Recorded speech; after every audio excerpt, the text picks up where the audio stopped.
Hello, how you all doing, people? How you doing? Nice to see you. I hope you're all doing well. Welcome to Micks Mowers Show, Saturday Night Live, with your host, me, Micks Mowers. Give us a quick little thumbs up in the old StreamYard chat there if you can hear me, just to give me, just so you know I'm being heard and being seen. Should be. Today we made a few issues. I've gone back over to the 4G. I had a few issues today, and with my internet, and it's pushed me over to 4G, and they've left me on 4G. However, I left the web page open, so I may have to switch back to 3G later on. We'll see how we go. Good thumbs up there so people can hear me. That's absolutely fantastic. So I hope you're doing well. What a week. What a week. What a week. So I just had my dinner. Literally just had my dinner. Running a bit late today. Riley boy fell asleep whilst eating his. And Mrs. P's now in the front room watching a bit of Netflix. So I come on down here, fired the old laptop up, and I thought I'd come down here and spend the Saturday night with you guys and girls, see how you're all doing. So I hope you're doing well. I've had a busy old week, actually. A busy old week. I've done about 4 or 5 videos so far this week, between Thursday and today. I've been mucking about on a Honda HRX 476, which is hunting and surging like an absolute pig. So I've bitten the bullet and told the customer that I think it needs a new carby. So I've cleaned it twice, and it's not having it. So I bought a new carby, which I'll show you. Actually, I'll get it here. So just here.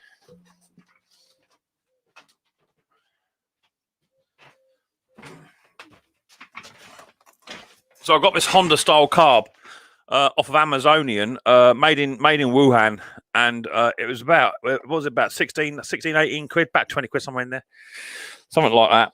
And for 20 quid, you know what? You can't get in a box. You can't go wrong. For 20 quid, you get your carby. All right, happy with that. That's a carb I want. All right, but on top of that, you get a bit of that. You get 2 cheap hole spark plugs, which are they're not named ones. I don't believe. I don't think they're smash a window ones. They're long reachers. They are a F7TC. I'd say these are torch plugs, is what I would say. Brand spanking new ones of those because they've got the green writing on there, so I've got a feeling they are like a torch. You get those. You get a fuel filter as well. You get all the gaskets for it. You get a pre-filter. You get a lump of fuel line, and you get a normal filter as well. All that for 18, 20 quid. Ain't bad, is it? You can't go wrong with that. So anyway, yeah. So the customer wants his lawnmower back hopefully Monday. He's on holiday at the moment, and a little weekend away somewhere, and he asked me to fix his lawnmower whilst he's away. I've tried, and I got the mower running, but it just will not idle. Will not stop hunting. I've done a video on it. I was 98% happy with it, but it's just a little tiny hunt there, and it's getting progressively worse and what have you. So I thought, do you know what? I'm just going to throw a new carb on there. So yeah, Chinesium, baby, Chinesium, exactly that, Ken. But it's what it is. Nice glass of cold Coke. So I've been working on that this week. Also been working on 1 or 2 other machines. I picked up 13 other machines, which I got off my job lot, man. 13 other machines that have all come in together. So I've requested a review. I've asked for a review really early. We get rid of that, and I'll close that window down. Cool.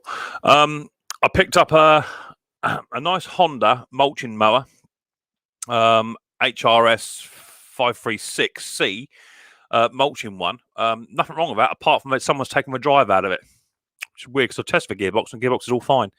So I've got to buy all the gearing for that to get that to work properly, or take the gearbox out and sell it as a push. But I don't want to. It's a big Honda 21-inch mower. Honda Izzy as well was hiding in our pile as well. Picked up a Honda Izzy. I've got a grass bag for that, and that's just a fuel line and broke on that. So super happy. Nice Toro with a rear metal roller. I picked that up. That just wanted a main jet drilling, so that was cool. A little tiny cheap Tesco's B&Q jobby. Nothing wrong with that. Just pulled the cord the way it went. So so far out of about 13 mowers, I've got about 6 running, which I've done absolutely minimal stuff too. Absolutely minimal. So yeah, well happy. So super happy with that. Also, I've got my old 1970s chainsaw out yesterday.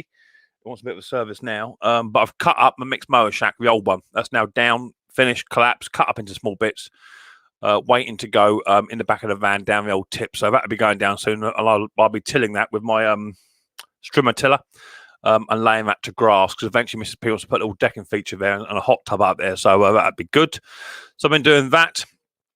And apart from that, just been helping people out where I can with questions and what have you, trying to help people out who want a bit of a hand with their machine. So hopefully, all being well and good, I shall have a bit of a tidy up tomorrow and get stuck into another 3 or 4 mowers tomorrow.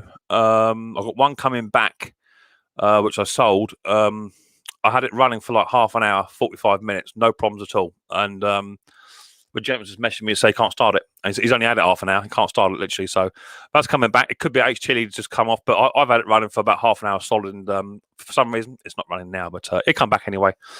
We'll have a little look at it for and try and get that running. So I've been doing that. Sticker wise, I've got a load of stickers come through the post. Henry, yours has turned up. Transit Camper Manny's has turned up.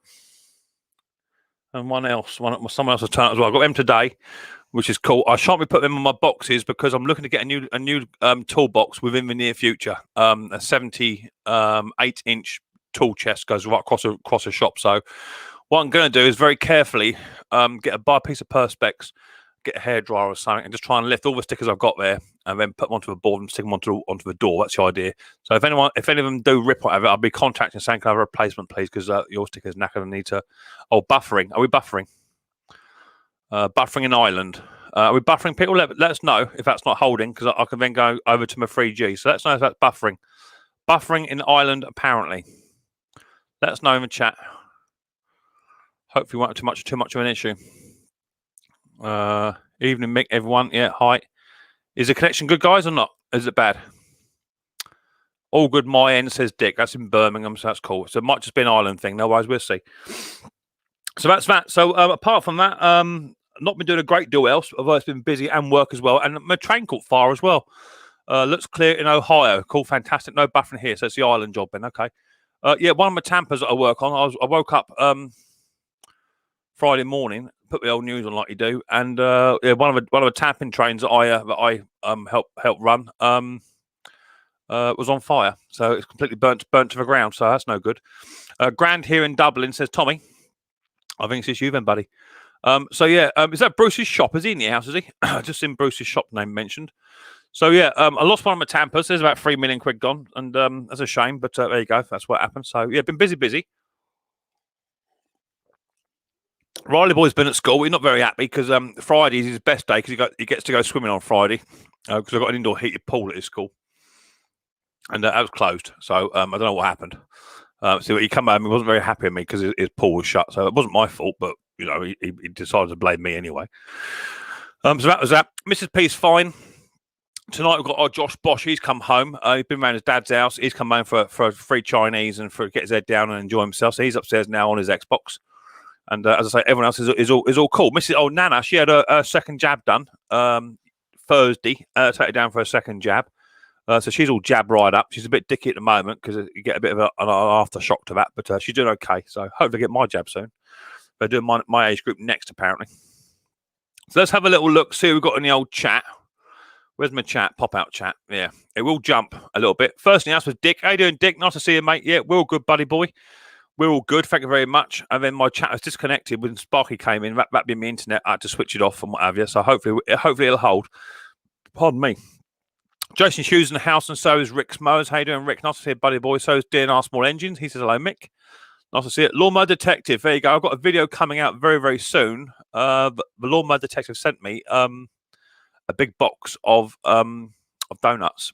Yummy they were too. Yummy.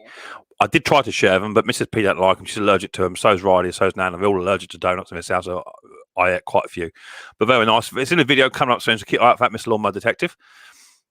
Hi, everyone. Put your hands in the air. Let's see them. Yeah, definitely. Lawnmower Detective, hello to everyone. Nice to see you. Andrew Throne in the house. How you doing, Andrew, buddy boy? Nice to see you. Thanks for popping on in. Hope you're doing well.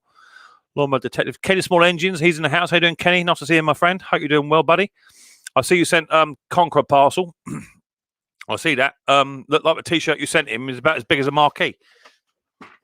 I need to put a chair on my wish list. I keep going downhill. Who else we got in the house here? Dirtfoot. How you doing, Dirtfoot? Nice to see you, mate. All good to see you open up in the UK. Yeah, we are starting to open up very slowly, mate. Yeah, we're getting there. We're taking it slow, apparently. Kynes in the house. How you doing, mate? Nice to see you. Ridgeware Mowers in the house. Also, how you doing, buddy boy? Thanks for popping in. Hope you're doing well. Klein Atwood. Lawnmowers leaks. Not copper gas. It's still leaking. Not sure. So you got a mower that's still leaking. Sounds like a float needle, mate. Float job. Float and needle. Check that. Looks like it's sticking. Tea on the table. Catch you in a bit. Says Ridgeware. No worries, mate. That's fine. No worries. Henry Morski. How you doing, Henry boy? Nice to see you. Hope you're doing well, my buddy boy. Nice to see you. Colin's in the house too. Hi, guys. Finally got Saturday night off. Usually driving a coach back from Galloway, from Dublin, whilst the stream is on. Okay, mate. No worries. Well, thanks for popping in.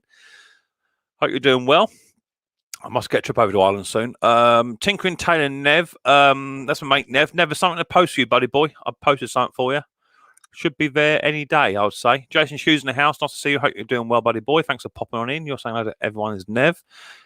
Kent's going to jump. That chat's going to jump any minute. There guys, it just jumped. Where do we get to? Somewhere near. It jumped. Jumped quite a bit, actually. That jumped more than what I thought it did. Where are we? You don't want to miss half your lot, do we? Well, let's go to here then. That's as far as I can go. Tinkling Taylor, Lawnmower Detective, Henry, done you. Jungle Bob Repair, how you doing, mate? Nice to see you. Thanks for popping in. Mark White in the house too. Good evening. Lawnmower Detective, how you doing? Nice to see you. Mac 210, how you doing? Nice to see you. Thanks for popping in, buddy boy. Simon Scott in also in the house. How you doing, Simon? Nice to see you. Derek Rose in the house. How you doing, Derek? Nice to see you, mate. Thanks for popping on in. Hope you're doing well. Grass Rats, yo, exactly that. Grass Rats, yo. I've got a t-shirt from Grass Rats. My old mate Terrell, he sent me a big parcel over in the post. Got a thumping great big t-shirt, which is nice, and loads of Terrell lube and putties and all sorts of stuff he sent me over, him and Junior. And Slipper sent me a massive parcel. So that's good. Grass Rats, yo, exactly that. Who else we got in the house here? Simon Scott, DNR was deleted. Oh, yeah, free emojis. You can't be doing free emojis. Dirtfoot in the house. Pete Froud in the house. How doing, Pete? Nice to see you, mate. Ronald McDonald. He actually reads the news. That's him. Dick Sanloader Henry. Nice to see you. Mark Whiteley. All chatting. Dick Small Engines. You're all chatting. Hi, Henry. Haven't watched your latest video. I've watched your latest video. I watched it. Boats. Boatsy boy. How you doing, mate? Nice to see you. I've not seen you for a long time. Last time I saw you, you were drunk. You were drunk on Jimmy C's chat, I think you were. I think it was Jimmy C. You were smashed. Finally started ordering 10 packs of NGK plugs after an age of ordering 10 packs of Torch Valley. Yeah, exactly. Yeah, just get NGK and just wipe it out of your life. It's done. You're all saying hi to each other, which is good. Tommy's in the house. How you doing, Tommy? Nice to see you. Dick Small Engines. Mower Man from Ohio. How you doing, Mower Man? Nice to see you. Hope you're doing well. Edward Thomas in the house. How you doing, Edward Thomas? Dirt Rider also in the house. How you doing, Dirt Rider Mike? Hope you're doing well, buddy boy. Nice to see you.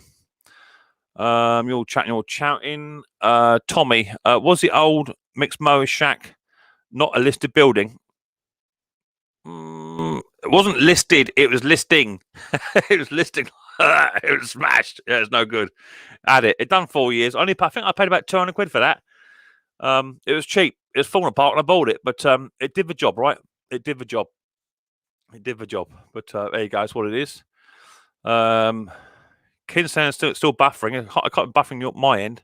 It seems good here, but I'll find out when I put the stream. When I actually get people up here. So we'll find out. Nev from Fix It or Scrap It's in the house. How you doing, Nev? Nice to see you. Thanks for popping in, mate. Hope you're doing well.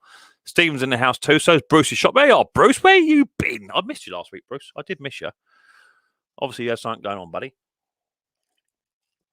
I see you done a video the other day. I was watching that video. What's the video you were doing, Bruce? He had a mower in, I believe. I think it was a mower. He had a mower in. I can't remember which mower it was. I watched so many videos. Oh, that's right. You were doing it. I actually copied your trick today, Bruce. Quantum, removing the bowl nut without taking the airbox off. Did that today. Worked a treat. Saves you half a job, doesn't it? Nice to see you, Bruce. Anyway, hope you and the family are all well, buddy boy. Nice to see you. Colin's in the house. Hello from Galloway. Nice to see you, Colin. Nice to see you. Fix It and Scrap It. Lawnmower Detective. We've got 73 in the house. Give us some thumbs up, please, people. That'd be good. It don't cost you nothing. It is free. Tim Palmer in the house. How you doing, Timmy? Nice to see you. I hope you're doing well. Ricky West in the house. How you doing, buddy boy? Nice to see you. You're all chatting to each other. It's like you're all getting on, which is nice. Stephen, how you doing, mate? Hi, Mick. Mower Services. Nice to see you. Hope you're doing well, buddy boy. Window Bear Review. How you doing, mate? Nice to see you. Hope you're doing well. Nice to see you. Thanks for popping into your Micks Mowers shack. Wrench and the bolts. Nice to see you. Hope you're doing well. Benedict White. Sorry, I'm late. I was welding, just watching Yaz. Benedict, you've been late twice now. 2 weeks on a bounce. You've been late. 2 weeks on a bounce. I don't keep bringing it up. Don't forget to hit the like button, says folks. Says Colin. Yeah, cool. Appreciate that. AJP Garden Machines. Hope you're doing well, my buddy boy. Will Higgs in the house. How you doing, Will? Nice to see you, mate. Hope you're doing well. I think I'm there. Am I there? There's Will. Carl in the house too. How you doing, Carl? Nice to see you, buddy boy. Hope you're doing well. Mendit Man's also in the house. That's jump that as. Russell's in the house too. How you doing, Russell? Nice to see you. Mendit Man. It is buffering. Okay, we'll see. I might have to switch over. Colin, Scott Keller in the house too. Nice to see you. Hope you're doing well. Hopefully that won't buffer too much. I have got the page slope, so hopefully I can transfer over if need be. We'll see how we get on. Ricky West in the house too. How you doing, mate? Nice to see you. Hope you're doing well. I thought you had a new workshop. It is newish. It's been up for about a year and a half now, about a year. But I'm always doing something to it. Wrench and bolts. Henry, you're there. You're there. Hi, Neil. I think we're there. Scott Keller, Ricky West was deleted by Dick. Yeah, no more than 2 emojis, please, people. It just stops that old spamming going on. Likewise, Mr. Hughes, Mower Man. Just kidding, Bruce. Right, got the new name for my business. It's called Cut Above the Rest. Your thoughts on them? Yeah, sounds good. Sounds good. Sounds good. Bill's in the house too. How you doing, Bill? Nice to see you, mate. Thanks for popping on in. Hope you're doing well. Right, that's it. That's all we put in the house. Let's put the chat in. Let's put the link in the old chat. Bit better now. I've done nothing to it, so hopefully it will surpass. If not, I'm on 4G. If it doesn't pass, then I should go nip over to 3G again. So I'm going to put the link in the chat. Place your bets first in the basement. Place your bets. Place your bets. Place your bets first in the basement. There goes the link. Place your bets first in the chat.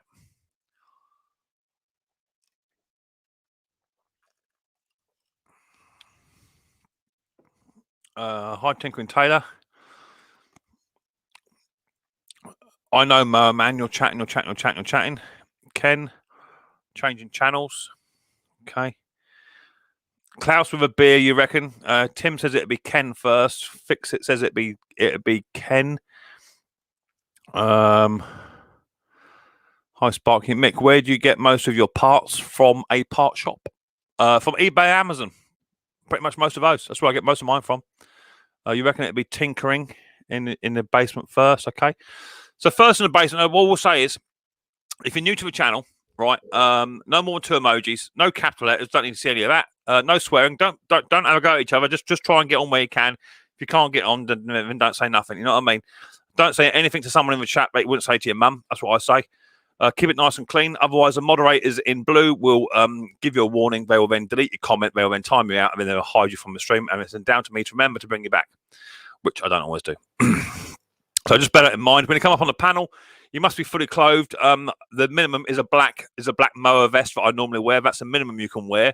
And I know that somebody just recently is wearing a black mower vest every single day. He's out on the videos and streams. I see him there looking rather buff. I see you down there. Ashley. Yeah, if you come up on the bad buffering here now, Mick. Okay, that's fine. In a minute, I will switch over to the 3G. See how that works out. But it seems to be right mine. But I shall find out when I bring people up. So first in the basement was Mr. Ken Small Engines. How you doing, Ken? Nice to see you, my friend. Hope you're doing well. Good evening, my friend. How are you? Doing okay. Hopefully this internet will hold. You're good here. You're beautiful. No problems. We'll see. We'll see what happens. I've got the page open, so I should be able to transfer over if I've got any issues. We shall see.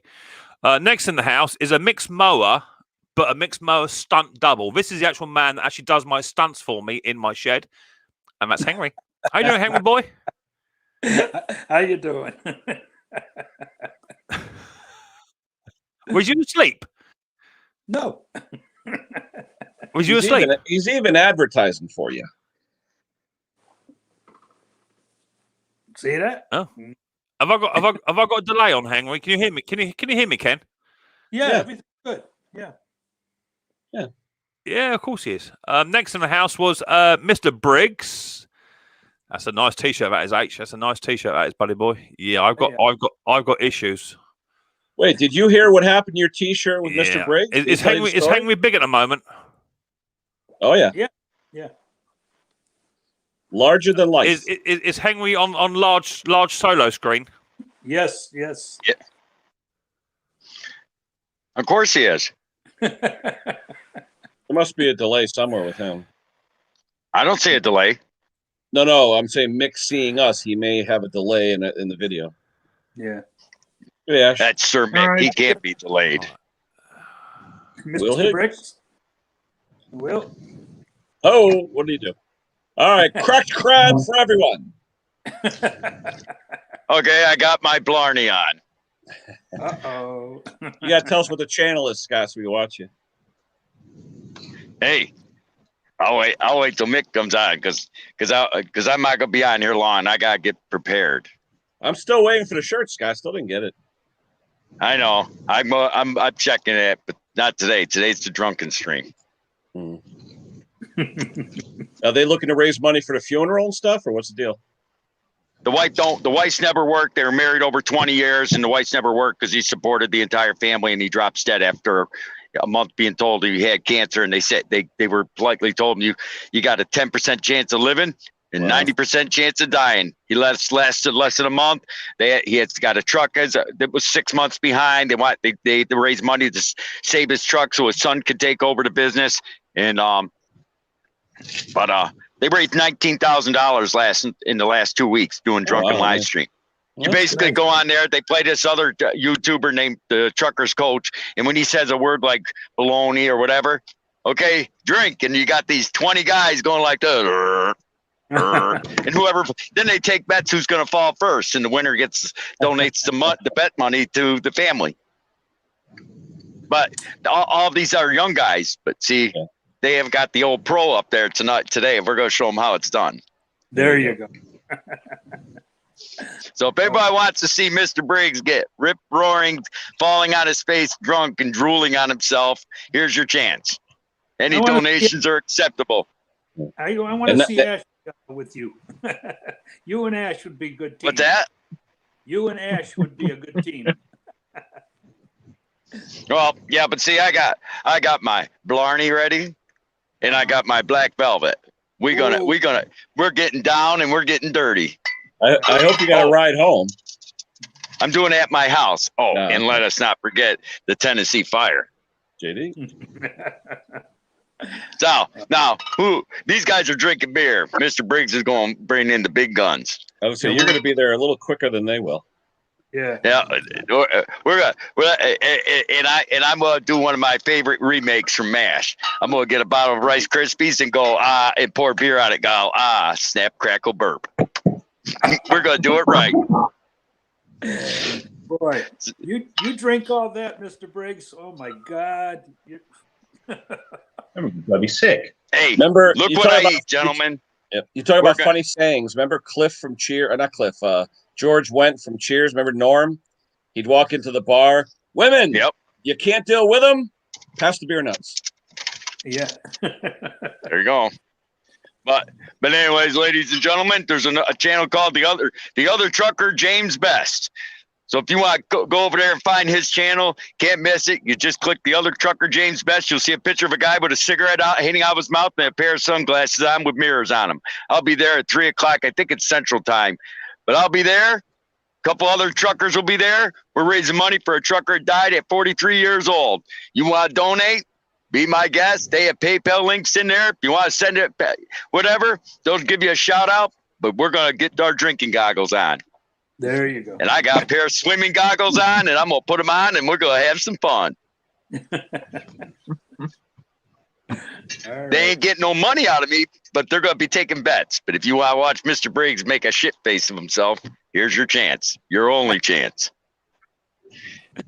Yeah. But that's the name of the channel. The other Trucker, James Best. Yeah. I guess Mick's hooking up to his 3G or something. I didn't have problems. I thought he was okay, but I think there may have been a lag. Ash, how about on your end over there in the UK? You guys seems all right. Yeah, it I won't watch him for very long because I'm on my phone. Yeah. No, it seems okay here. Hey, did anybody catch Pate's this morning? Andrew. They had the celebrity Donnie Boy 73 on their chat. I don't think he's ever been on anyone else's chat. So that was something else. You never see him on a chat. Interesting. So, Will, what's going Andrew, on? I won't get a hangover. Hello. What are you working on, Will? Anything? I just done a little Mount Fieldy thing today.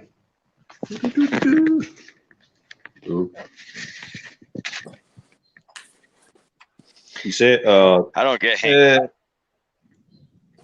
There you go. There you go. I can't put you full screen. I'm just moderator pro tem. You know. Yeah, no, that was I pulled that out of someone's front garden at Christmas. Oh wow. So put it back together and now it goes. Try and sell it. Cool. Now is that a for sale one, Will? Is that for you?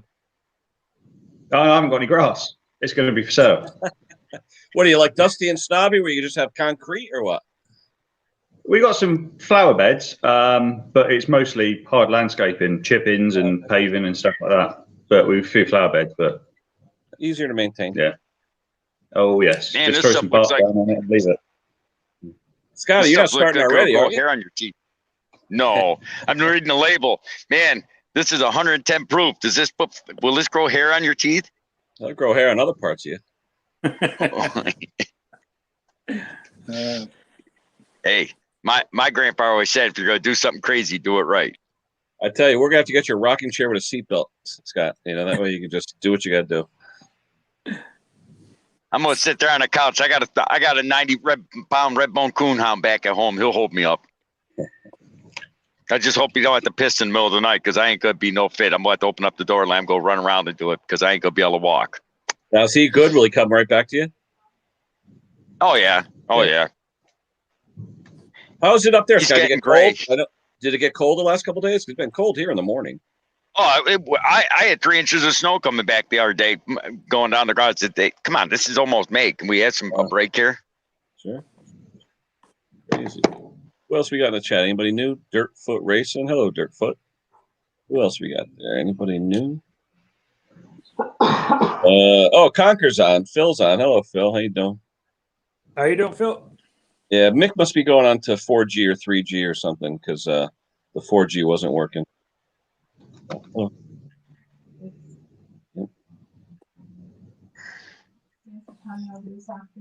We'll see. I got mowers too. Hold on, guys. My mom's here. You want to say hi to Mom? Hi, Mom. Hi, Mom. How you doing, Mom? There's the world. You got the whole world in front of you. Okay. See, now that the truck's fixed, she wants her lawn cut. So, okay. Yeah, but she can never deny you. There you go. All right, we'll do it. We'll get them. I was going to make American chop suey. Did you want some? Yeah, make some. All right. See you later. See ya. Bye. How much you charge you, Ken? Say what? How much you charge you to cut a lawn? She's making me some American chop suey. That's payment. Which, to those of you that don't know what American chop suey is, it's beefaroni. That's what everybody else calls it. Elbow macaroni with beef and tomato sauce. Damn. Yeah, it's really good. Hey, can I borrow your mother? Tell her. Telling you. Good. Can I borrow your mother? I'll give her a ride. I'll give her a ride in a TT.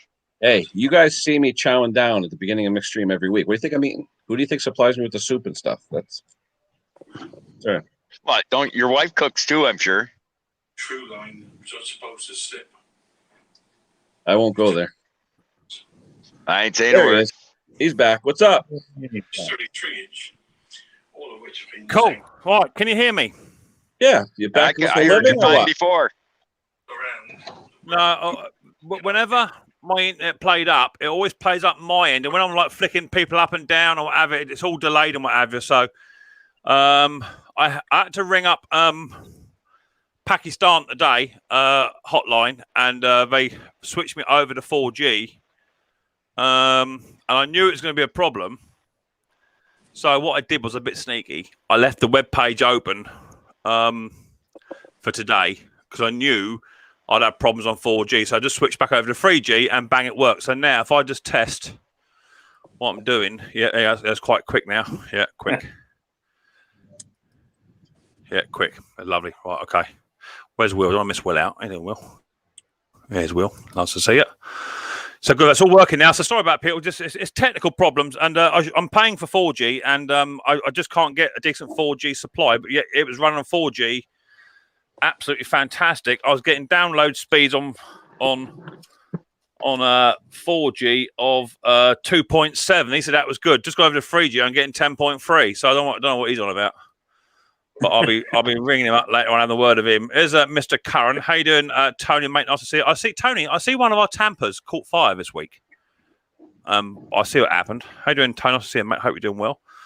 Right. Let's put a link out there again. See what we got. Gotta get Uncle Bruce up.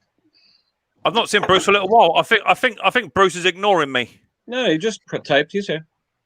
Hi, Nicky Walsh. How you doing, buddy boy? Sorry, I missed the old chat. Sorry about that. Hey, Nicky, what's up? Nice to see you, buddy. Project Man's in the house too. How you doing, Project Man? Nice to see you. Project Man Gary. Hello, Gary. Rustic Restorations. How you doing, mate? Nice to see you. Hope you're doing well. Sorry for nipping out, but I had to sort out. Top Conkers here. Ken's in charge. Yeah. I was in charge. I couldn't make anyone bigger, but I was in charge. Ken, you make me bigger every day I see you.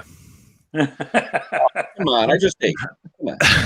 So we've got two Micks Mowers lookalikes here. We got Ashley. He's wearing a Micks Mowers vest. We got Ashley, mate. Nice to see you. Hope you're doing well. That's I like that gold. I like the gold toilet in the background. That's a nice old deck. Yeah, nice, isn't it? What is that? Is that gold? Is it, or is that? Yeah, just silver? It's one I'm working on. Spray job. Oh, a bling motor, eh? Yes. Cool. Very nice.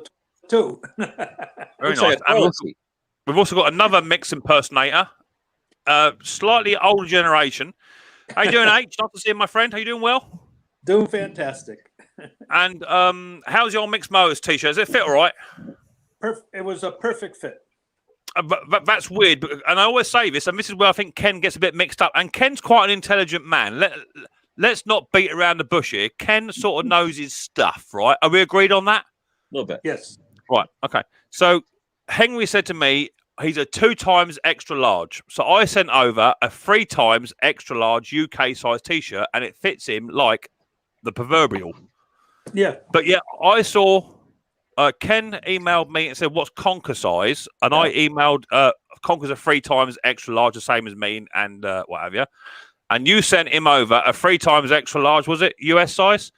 Yeah, that'd be a 4 times extra large over here. Yeah. Well, I sent one over for Riley, which was a US large. I hope it's not too big. I don't think it's too big. A US large will be a US extra large. A UK extra large, sorry. Wash it in hot water. It'll be an extra. It'll be a regular. Oh, hang about. Royalty in the house. Mr. Bruce. How you doing, buddy boy? Nice to see you. Good. Hi, everybody. Are you ignoring me? Have we fallen out?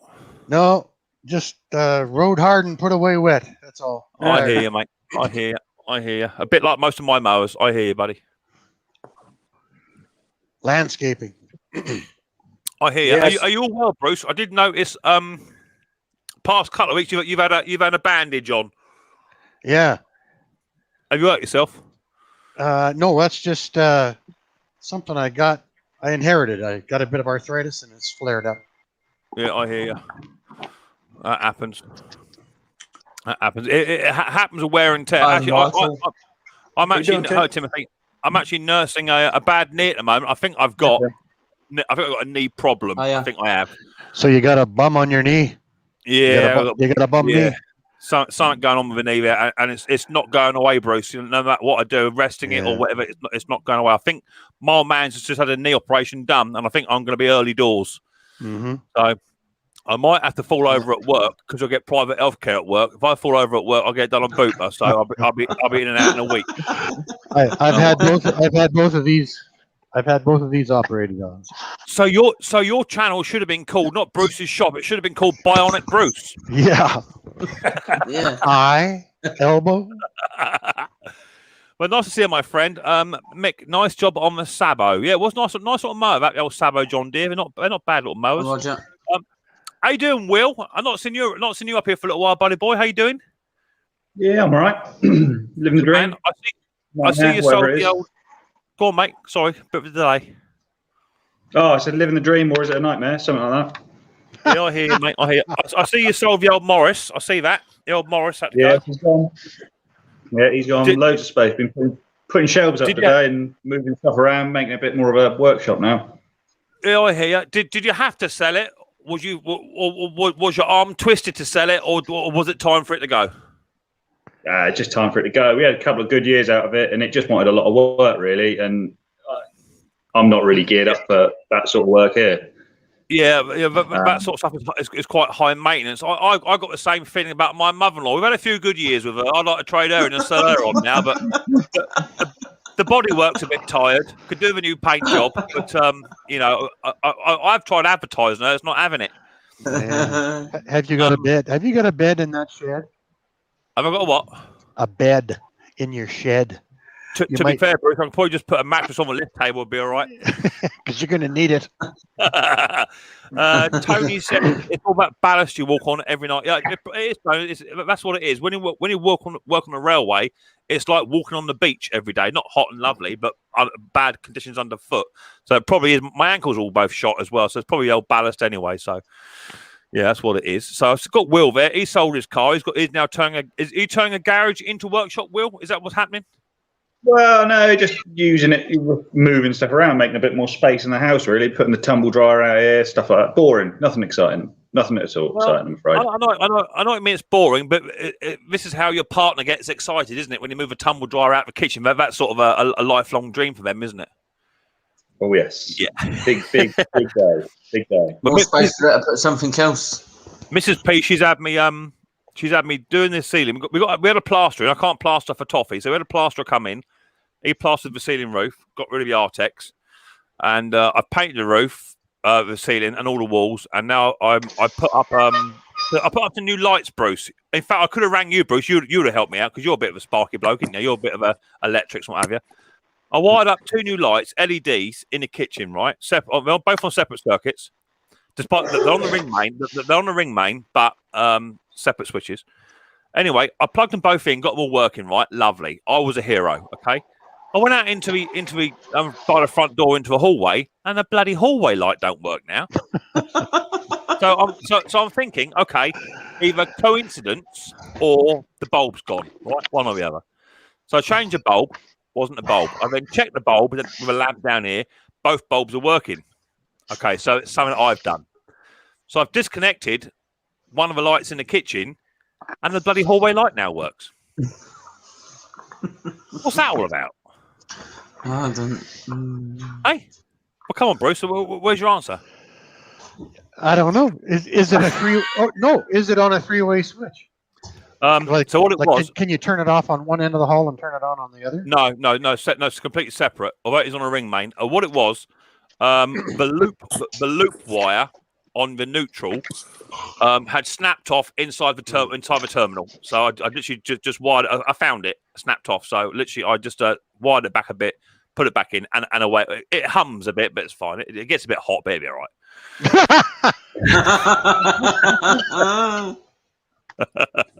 Bruce, it's not funny. Yeah. Well, that's why they leave a little bit of 7 inches of slack in the box so that you can change things, eh? Yeah, no, so it's all good now. I've got it. They must be Tecumseh light bulbs. Yeah, exactly that. Yeah. But no, it's all sorted now. That's what it was. So I had, it's a bit of a head scratcher when you wire something brand new in, everything's working beforehand, and then all of a sudden something else doesn't work that you didn't touch. Yeah. How does that work? You know. There's no coincidences with electrical. Yeah.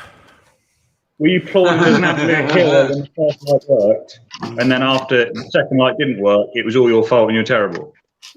Yeah, I've had that. I've had that before. I've had lawnmowers like that, where you show it and working, you sell it, and then the bloke takes it home and don't start. I've had that and all. I've had that today. Mm-hmm.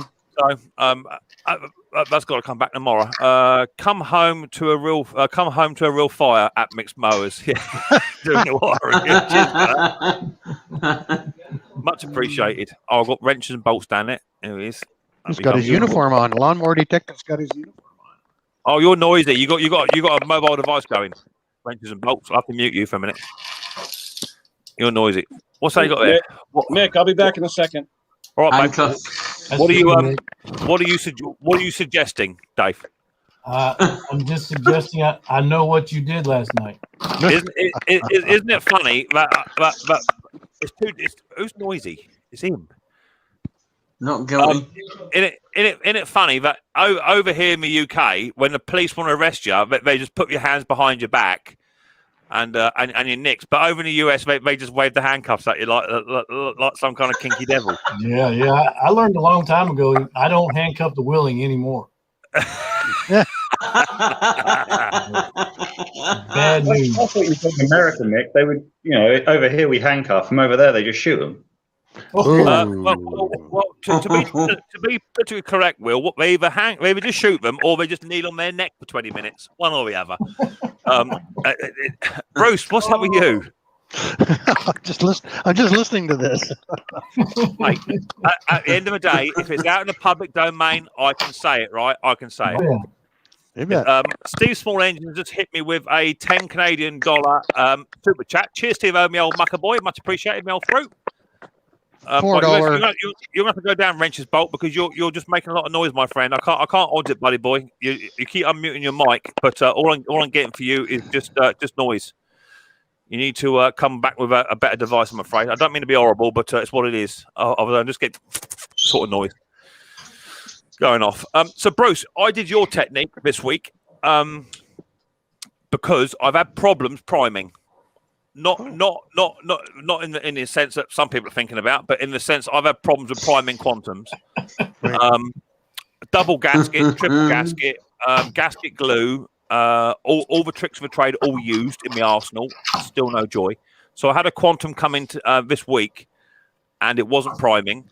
So I did the Brucey hack, and you want to try and come back in again, are you? Okay. And I just removed the bolt without touching the back plate. Right. And I drilled it out with my micro drill bits, and it worked absolutely sweet as that. So thank you very much for that little tip, Bruce. Much appreciated. It worked a treat on mine. Yeah, which is good. What was the tip? I missed it. What was the tip? I'm sorry. So instead of removing the 3 8mm bolts off of a quantum, leave them in place and just take the air filter box off, but leave the backing plate on. And go straight in with a 1/2-inch socket and remove the bowl nut without taking the backing plate. Oh yeah. Yep. Otherwise, so someone chatting in the background. Who's that? Might be Mr. Briggs. No, he's muted. He's muted. All right. Sounds like a lady's voice. I did that today, and that worked really well. So happy with that. I picked up a really, really nice mower, lads, and I'm talking mower porn is what it is. Honda HRS 536 mulching mower, real big 21-inch Honda powered, beautiful bit of kit. Got it from the people that go down a tip and get their stuff. Started first pull and does not miss a beat, but someone has removed the gearing cogs out the back wheels. So that means the transmission's probably stuck. Okay, so me being like you, Bruce, I tested said transmission, took the back wheels off. Or the keys could be bad or missing. The two keys. I took the back wheels off and lifted the mower up, fired it up, and it runs fine, and the axle doesn't move. Engage the drive, and the axles run fine.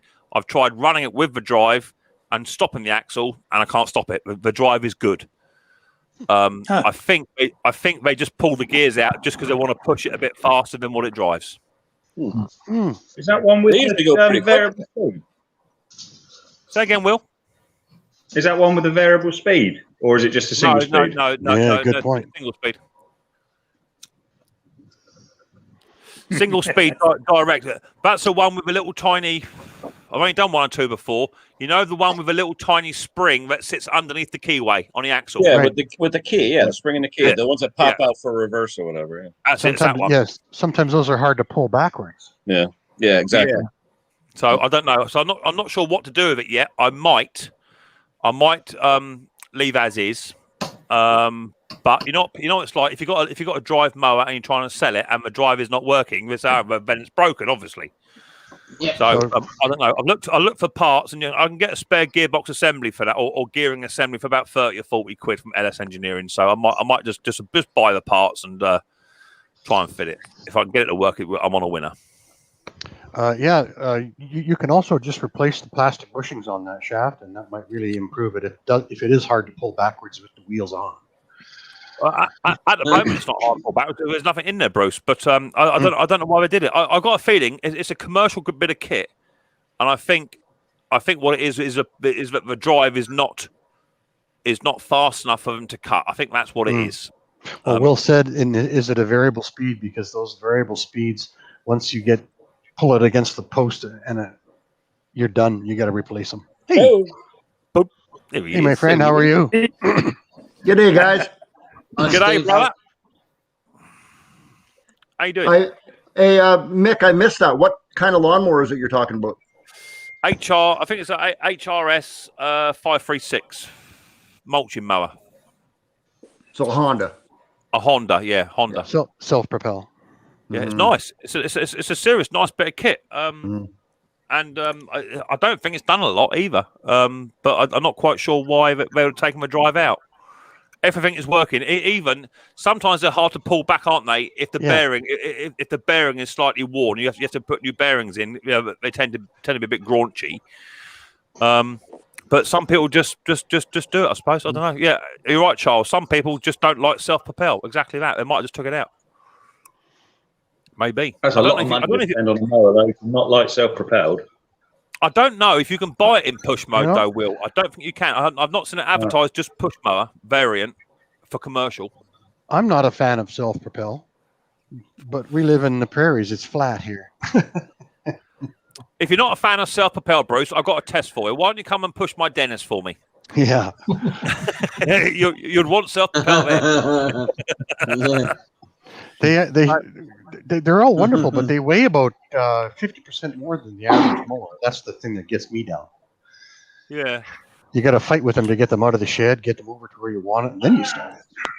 Oh, exactly that. I just moved my Dennis now. I've now got what's called a vintage shed, which is next door to my shack. I've moved all my vintage stuff in there out the way, and I couldn't get the Dennis to start. It wouldn't start this time.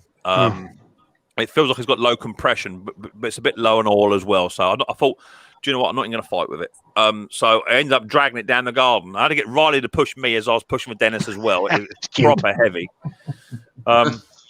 So I've done that this week, and also I built myself a mobility ramp for my shed. So now I've got a ramp going up into my shed and a level pontoon outside my shed. So now I can literally just wheel a mower straight in without lifting it, and then straight up onto the ramp, onto a Brucey ramp, which I've got same as you, Bruce. Straight onto the old mower lift, and done. So yeah, I am preparing for old age. So I don't have to lift it stuff. Well, I mean, it's not funny. I mean, you know, getting old. There's nothing funny about getting old. I mean, I know that because Henry, you are a prime example, right? I'm not taking a mickey. Really, I ain't. But you have adapted everything in your workshop to suit your needs, haven't you?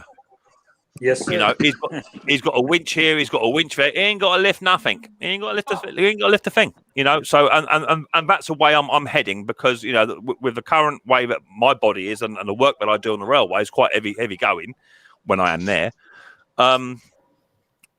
It's going to be another 20 years, and I'm going to be crippled over, arthritis in both all my joints, and I'm not going to be left nothing. So I still want to be able to enjoy what I am doing. So I'm going to get winches in and get it all ready. So when I do get a bit older, you know, it's not so much a problem for me, you know. When I built my shop, when I built my shop, it's 2 or 3 steps down from the yard, and it wasn't a big deal when I built that shop. I was 33 years old. There you go. Now I'm 65 soon. And those 2 or 3 steps are, well, I got ramps. I got ramps. Yeah. It's what it is, Bruce. You know, getting old's not funny. You know, I was using that Strimatilla last week around my dad's house, and I was bent over like an old man. And even my old man, he's 74. He said, "Do you want me to do it?" You know what I mean? I thought, my lord, I must look like I'm doing it wrong. But anyway. Springtime's a hard time, though. I always hurt a little bit more in the spring than I do in the rest of the year. Probably from laying around all winter. Well, there's only coming out of hibernation. Yeah. There's only one person that's been laying around for about 8 months, and now he has actually now got out of his chair. He's actually doing it.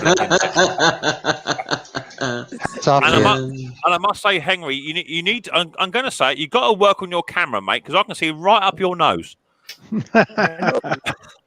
That's a scary thought. In the last video, it was right up there. I don't know if you was on Zoom, but I could see what you were thinking about having for breakfast tomorrow. So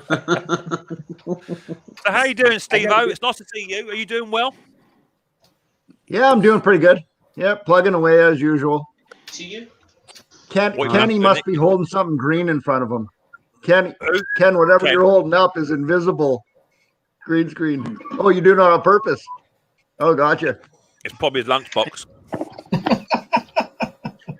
It's probably his lunchbox. That reminds me, I got so weird. Huh.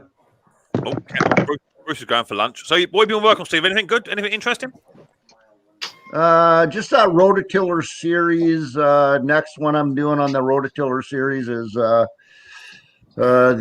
rusty tank, cleaning out the rusty tank on it, and getting the carburetor unseized because it's just completely, every single piece on that carburetor is seized solid, can't move anything on it. So that's what I'm doing.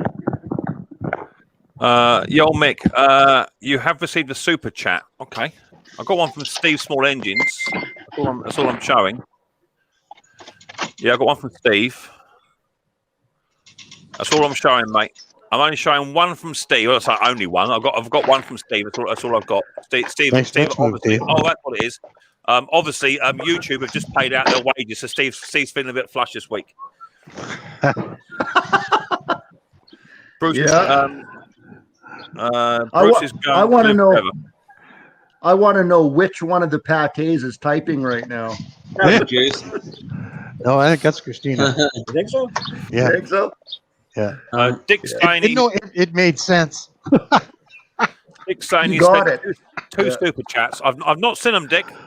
Normally they come up, but I've not seen them, mate. Oh yeah, she used the word stagnant, Jason. That would come out of his mouth. Yeah. I've not seen them. I've not seen them. Try sending £100 one, bro, Dick. So that does. That might come up. I was going to say maybe they're not coming through because he's got no money in his bank account. Yeah. Yeah, because once it approves, then it goes right through. Yeah, I don't know what's going on. Yeah, I've only seen Dick, one. don't worry, they're not coming out, Dick. If we don't see it, there's an error or something like that. No ticky, no laundry. Yeah, I do like that idea of the £100 one though. Oh, yeah. It's worth a shot, Dick. Try the £100. Pate says, "Don't cash Steve's. It's going to bounce." Don't cash Steve's. It's going to bounce. Oh, he's in for you today. Where you been, Bruce? You get something to eat? No, well, I'm making homemade chicken soup today, so I had to go make sure it wasn't boiling over on the stove. We had Chinese a minute ago. Ooh. We had Chinese because one of our boys has come home. We've not seen him for about 3 months. He's been down his dad's house, and now we're starting to unlock a little bit. He's come home for a bit to come and see his mum. So she said, "Well, nice. Yeah, don't worry about cooking tonight. We'll have a Chinese and spoiled and rotten." So nice. That's pretty cool. Yeah, we had a COVID meal. It was quite nice. Quite enjoyed that. So how are things going with regards to that situation in your countries, then, guys? Because from what I'm seeing on the news, it looks like India's copped it, and Brazil are right in the mess. How's it going? How's it going in Canada? Any good, Bruce, Steve? We are on a real increase of cases here in Canada. There's even a warning for Americans not to come to Canada right now. It used to be the other way around, right? So, so Canada's closed, eh? Yeah, A. So we really hope that. Did he just say A? Yeah. He did, didn't he? Well, A. Like we're really hoping that we are in the peak of the third wave, eh? Like especially Vancouver Island. Vancouver Island's closed. Stay out. Yeah. Plus, one of our bigger populated areas next to the southern Ontario. Well, I heard that flights are canceled. Incoming flights and outgoing flights in Canada are you can't fly in or out of Canada. I heard that. I don't know if that's Canadian. True. Well, I think it right now, Steve. Wasn't it just Pakistan and India that they had the closure? I certainly hope so. In India? Oh yeah, I hope so. Yeah. They better lock that place down. Yeah. Hey, Pate said they're both on. So if you want to get to both of them, they're both on. Love you both. Yeah, absolutely. Hey, Steve, how did they? Pate's this morning had Donnie Boy on their stream. That's the first. Really? Yeah. Well, that was at 4 o'clock in the morning for me, so I was sleeping. Yeah, I was like, they're big time now, Donnie Boy. Well, that's pretty cool, yeah. I didn't know they even knew each other. Getting out and doing a bit. It's good to see. Yeah, absolutely. Man, his videos are the best. Hey, Mick, on that note, I got a question for you. Serious question. Is Donnie Boy welcome on your channel? Everybody is welcome on my channel. You know better than that, Steve. You know why I asked, though, right? Yeah. Yeah. No, I know exactly why you ask, and I will set the record completely straight. I don't do drama. I don't do any of that. As long as you are respectful and don't stir the pot up outside of what's going on outside of the other channels, that's fine to me. Everyone's welcome. You know, whether it be Musty, Terrell, Donnie, whoever. Everyone's welcome on this show. It's a platform for us just to chill out and muck about and have a chat and have a laugh. That's what it's about. So I know what you're on about. I have seen that. However, I do know a little bit more about that, and I think that's now all been put to bed and all been sorted. I hope so. I think it was more of a misunderstanding that got out of control. So do I. But don't forget, Steve. If I did a video and I just said, Steve Small Engines did the same video, I didn't think it was much cop or that didn't work. Someone would say, "Hey, Steve, Micks Mowers have been slagging you off," you know, and that's how it escalates. So all of a sudden, you'll come over, check the video out. Actually, it's not too. He's got an opinion. He's not giving me roasting, but a lot of it is fed by fans. That's what I think. I agree 100%. Yeah. So fed by the comments, and then somebody repeating a comment to someone else, taking it out of context and embellishing and not actually reading the comment, but putting the comment in their own words to make it sound worse. And yeah, definitely. I was on here last week, and I think I had Puller Bear Ed up on the show, which is not very often he comes up. Nice to see him. And, that's good. And there's another channel that has been okay. A couple of channels have been buying subscribers. Okay, now I'm not even sure how you would do that. Okay, I don't know. Right, my channel is 110% fully organic, other than having a little bit of support and help from yourself, Steve, from yourself, Bruce. You know, the bigger channels around me, Terrell and what have you, going onto their streams or getting shout outs and what have you, doing sticker trades. So some of your guys have come over to see me. They've either stayed, don't like it and gone, or just subscribed and not done nothing else with it. So I've had a lot of help from other channels to make my channel as successful as what my channel is now. You're welcome.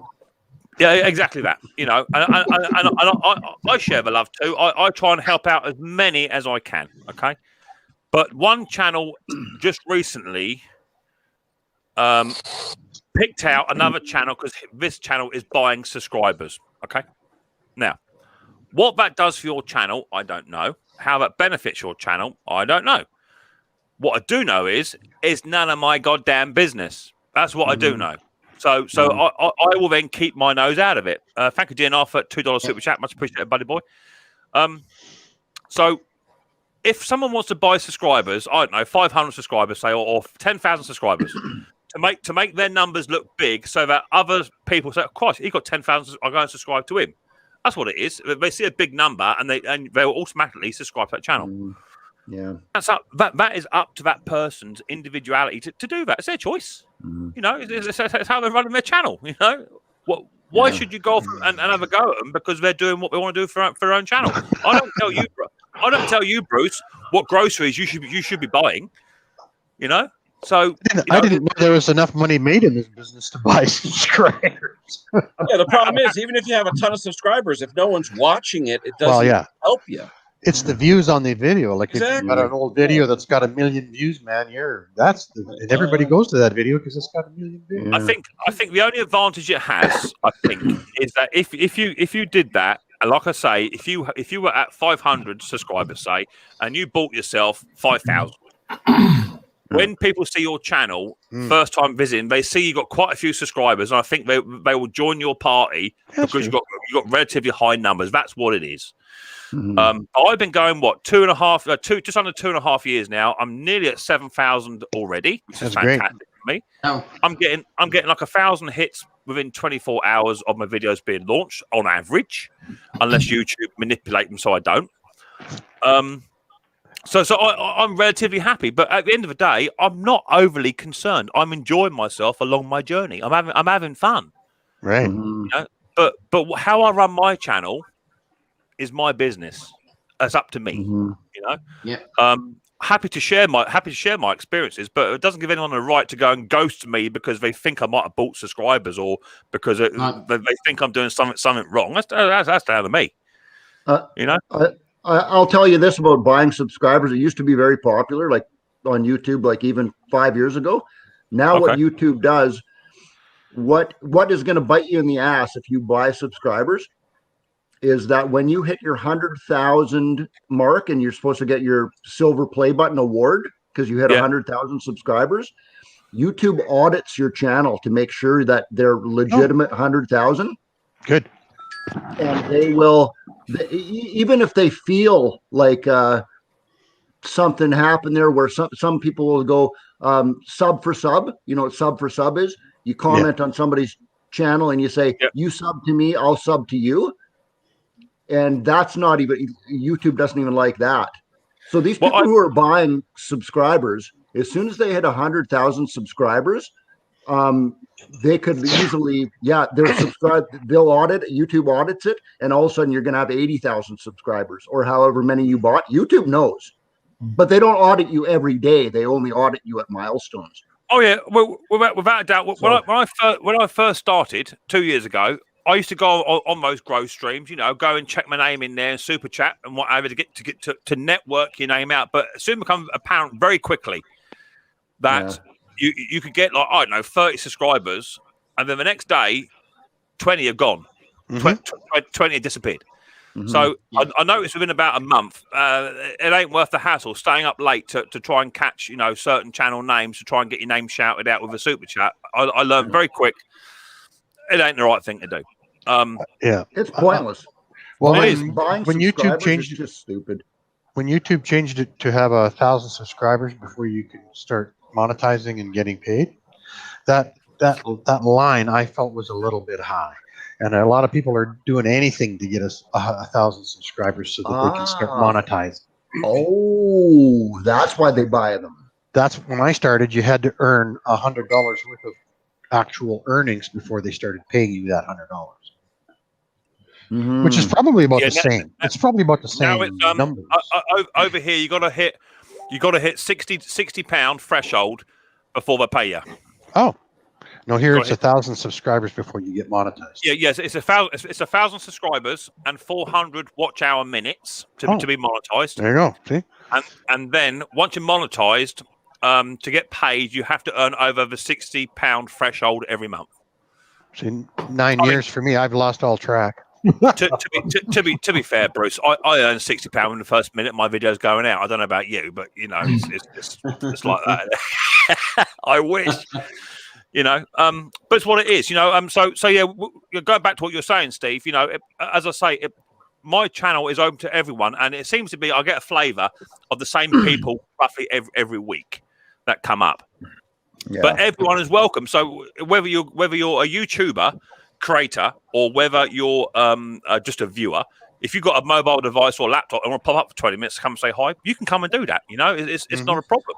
I remember the very first time Steve Small Engines, who is a massive channel, okay, he put a live stream on. I was just getting into bed, just climbing into bed, and Steve went live, and I thought I'll watch this for 10 minutes. And just I was curled up in bed next to Mrs. P. Steve went, "Oh, there's Micks Mowers. Come on up, Mick." Oh my God, I was like a whipping down the stairs, pants on, t-shirt on, And Mrs. P said, "Where you going? It's 2:30 in the morning." So Steve's gone live. He's invited me up. I'm going up there.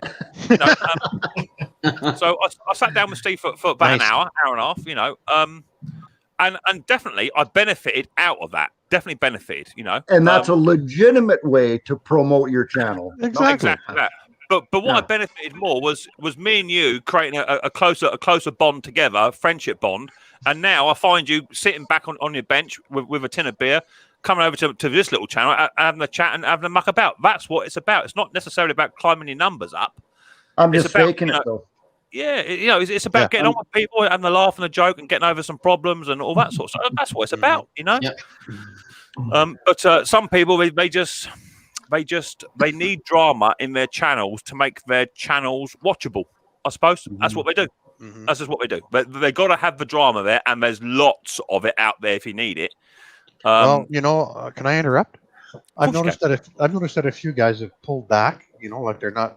They've actually said on their last video that I'm not making videos for 3 weeks. I'm just pulling away just for a break. I totally get that. You know, and I maybe they they just need a little break from because it is pressure. You know, some even. Like I pressure myself to put out 2 videos a week, and I haven't been doing that.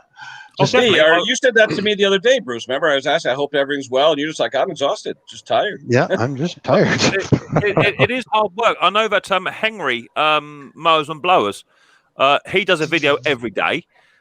He's retired now, so he can afford to do that. But he's now said just recently he's going to have the weekend off. He's not doing no videos at weekend. He's having the weekend off. Imagine doing a video every day. Well, and lots of videos that Henry puts out are nearly an hour long. They're long ones, you know. So that must take. How'd you edit? How would you edit that? It's like a full-time job, I guess, for Henry. Exactly, Ken. You know exactly that. So what I did today, a prime example today. I said to Mrs. P, "I've got to get down this shed today. I've got a load of mowers coming, for repair that I'm doing myself, and I've got 1 or 2 customer mowers in." But I need to get done, so I need today to do it, please. So she earmarked the day for me, and I've come down my shop all day since about 8:30 this morning till about 4:30 this afternoon. All day I've been down there. I've done 5 videos, fixes. They've all installed on my GoPro. So now I've got 5 videos in the bank. Tomorrow, if I wanted to, I can just sit in my armchair, bit of Netflix on or bit of YouTube on, and just tap away and do my editing. Get 5 videos uploaded in one day. Come back, do the thumbnails and write-ups later on, you know what I mean? Do all that sort of stuff. And that gives me then 2.5 weeks off of coming down the workshop and the pressure of having to put videos out. Right. You know, and that's how I do it. I've got about 6 videos in the bank already uploaded. I've got 5 in my camera ready to be uploaded. So I have got about 2 months off of actually pressure from doing YouTube. And also the nice thing about that is if you do finally make your 9 videos of the 10, then you can sit back and you can be a little bit more judgmental on yourself, and you can think, well, 3 of those weren't that good, and you can put out 6 real good videos and put the other ones back to maybe. Bruce, I'm not worried if they're good or bad. I'll just put them out there, mate. It's what it is. You know what I mean? Every video I put out is bad. Has everybody seen the front of my body the last month and a half since I got my new tripod? That's been a good. To be fair, Bruce, we're seeing a little bit less of the floor and the ceiling. To be fair, we are seeing more what's going on. Your front side is your best side, by the way. Yeah. Well, thank you. So, but it's what it is. Certain people, you can see they put so much effort into doing their videos, and a lot of effort. Me, I'm just in a shack with poor lighting. I'm not really worried. It's as long as you can see it, I'm quite happy about it. I've done a few videos like today. I had a carburetor which had COVID. I'm sure it had COVID in it. It was a Quantum. It was really bad too, really badly corroded. And I've got brand spanking new carbies up there in the box behind me. I could have just put a new carb straight on it. That's what I could have done. But I thought, no, I'm going to clean it. I couldn't even get the 1/2-inch jet bolt out, Bruce. I had to put it in the vise to get it out. It didn't want to come out. That's how bad I've never had one like that. But anyway, I did it. I recorded it all, and then it dawned on me my microphone wasn't turned on. Oh, nice. So what I'm going to do is I'm just going to compact it into a time lapse, put a bit of banjo music on it, and just push it out there. It's done. I'm not going to muck about with Deliverance. I'm not going to muck about with a voiceover, all that sort of cape. But no, I just clapped it into a 3-minute section and just put some music in there. On the Briggs carburetor note, Mick, I finally tried that Chinese carburetor that you mistakenly sent to my house. Okay. It flooded. It wouldn't run. Yeah, it's great, isn't it? So even on a Canadian classic, it wouldn't work. Yeah, crap. I mean, the only thing I can say with it, Bruce, I did muck about with my little classic carby. I don't know whether you've done any comparisons, but you know the little tiny spring that pushes against the diaphragm. Yeah. Well, the spring on the copy was about 4.5 mil longer than the original. Oh, that's interesting. So, yeah, exactly that. So what I did was I changed out the spring, and I also changed out the screws, and it ran a little bit better. Not a lot, a little bit better. But what I ended up doing in the end was getting a tennis racket and launching it across the garden and getting rid of it. That's what I ended up doing with it. Looks familiar, Henry. It was shocking. It's my old mate Hayes Machinery. How you doing, Hayes? How you doing, James? Nice to see you, buddy boy. Hope you're doing well. Nice to see you, buddy. So I will try that. Andrew. Oh, you know what? With that carburetor comes the Chinese diaphragms. There you go. I'm thinking of trying a Briggs and Stratton set of diaphragms. Hayes Machinery. And that might even cure it too. I tried that. It didn't work either. Oh, thanks. I tried that, and also I did a comparison where, you know, on the classic Briggs bolts, they've got a little tiny taper right at the end, haven't they? It's tapered off. Yep. But on the copy carburetor, you don't have that. Yeah. So the first thing I'd done was when I first put that together was I actually tore the diaphragm with the original bolts. Oh. So then I took those bolts out, got rid of the diaphragm, put a Briggs diaphragm in there, and put proper Briggs bolts in it, and it ran just as bad. So yeah, Bruce, I bought it by mistake. I sent it to Cadner by mistake. Oh, he sent it to the last address that he had in Amazon. Oh, yeah, Bruce, you're so lucky. I changed it. I'm telling you. You know all sorts of turn up at your house. I got to get out of here, fellas. Everybody behave themselves. Nice seeing you. Take care. Take care. That's not going to happen. See you later, Lawnmower Detective. Oh, you start working. You got to start working. I got to go home. I got to go home and start my part-time job. What's that? Working on mowers. Oh, brother, you haven't seen your workshop in 3 weeks. You got to go get a donut. Detective, is your last name actually Million? Million. Oh, I thought it said Million. It does. That's what it is. Is it Million? Is it? Yeah. Oh, wow. My eyes. Yeah, just like $1 million.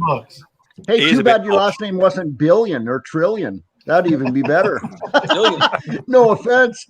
Oh, that's okay. It's been hard to live up to anyway. So that's an awesome name. I love that. Well, I appreciate that, Steve. Well, you guys have a good one, and I'll talk to you later. All right. Get your ass on that work. See you later. Go and do something, lazy tyke. He does nothing. I thought that was a fake. I thought that was a fake patch he had on. Oh no, it's real. No, it's real. Well, it's funny. I got a sticker from him. I didn't know who the hell it was from because I didn't know his name. I got a sticker from him. Hey, you guys! I have now a professionally made PDF for my stickers. It's a cartoon of me in my blue suit and beard, glasses. My niece is a graphics designer, and she made it up for me. So now, how cool is that? we have the progression now of going to Vistaprint. Or where do you guys get your stickers made? I just go straight onto eBay, and I find the cheapest person on eBay per 100 for laminated sticker. I think I get 100 stickers, which are round. They're 100 mil cross. And they're laminated so that they're water resistant, what have you, and they're £20 for 100. It's nothing. Wow, that's cheap. Mine was Sticker Mule, but it was a little more expensive. But then you get discounts, and everyone on the internet has the discounts for the Sticker Mule, so it's not too bad. Yeah, I just go straight on eBay, Bruce, and just order them up. That's what I do. I had mine made. I don't mean to interrupt, but your link that you're putting out for StreamYard is not coming up as a link. I don't know why. It's just coming up as a line. All right. I know what you're doing. Okay, you guys, this is get Hays or James up here. It's working because I've got someone coming in the basement there who's looks like a bit of a meathead, This is a world. Are you on StreamYard? You're on StreamYard chat, Steve. That's why, buddy. Make him bigger, Nick. Make Bruce bigger so we can see it. Yeah, you're right. You're right, Nick. Sorry. Oh, Looks just cool. like you. I gotta get there. Sorry, I don't know how to do this. There we go. That's good. That's it. Yeah, That I looks love wicked. it. That looks absolutely brilliant. That's cool. There's another one. Who drew that, Bruce? My niece Megan. That I is like that. awesome. Isn't that great? And then there's a That second is one. Awesome. This is one. That one was more for a business card, and this is going to be probably my emoji or whatever you call it. Yeah, there you go. That's Yes. That's cool. Yeah. That is cool. Your avatar. That could be your avatar. Avatar. Thanks. Yeah. I've got one thing to say, Bruce. Instead of a little tiny spanner, maybe you should be holding a Tecumseh carburetor. Or a Corona. Oh, Corona. Oh, who got down here? It looks like I've got some kind of porn star down here. Let's bring him on up.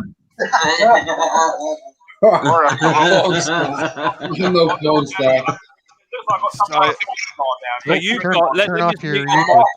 You need to turn off, Tony. Turn off your YouTube and just run solely on your StreamYard only. So shut your YouTube off. Get rid of it. And just run on your StreamYard. Give me a thumbs up when you've done that.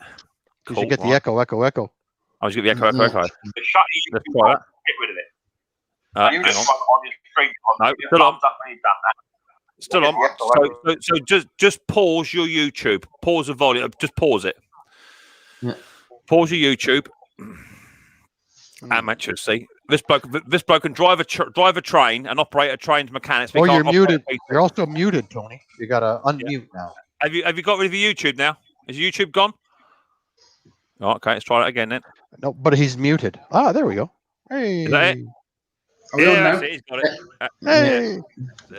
So everyone, please welcome to the panel. This is my mate Tone, who works nights with me. He's not a train driver. Well, he's a train driver, I suppose, but he's a machine driver, machine operator, fitter, mentor, and all that sort of stuff. He's quite an intelligent man, not as intelligent as he would like to think he is. So I have to pull him into line now and again just to make sure he's doing what he should be doing. Yeah, I'm all right. Yeah. Hey, Tony. Tony, I've been looking at you, Bruce. I watch you every week with Michael. And that. Oh, really? Stop bigging it. I'm starting to like you more and more already. You have to put up with Mick every day. You have to put up with Mick Does anyone recognise the resemblance of two railway workers? Yeah. Twins. No, you know who I do recognize him as, though? I've been looking for a bodyguard, and I'm just wondering if maybe you're available. I just saw you sit down. Holy cow, man. I wouldn't want to look at you wrong in a bar, I'll tell you that. Steve, you couldn't afford to feed him. Thanks, Ken. My buddy. Right, I'm going to have to shoot off now. My tea's done. So, all right, Ash. See you all later. Take care. Take it easy, buddy boy. Look after yourself. See ya. Hey, Ken, how did you do that? No, how did you get his magic?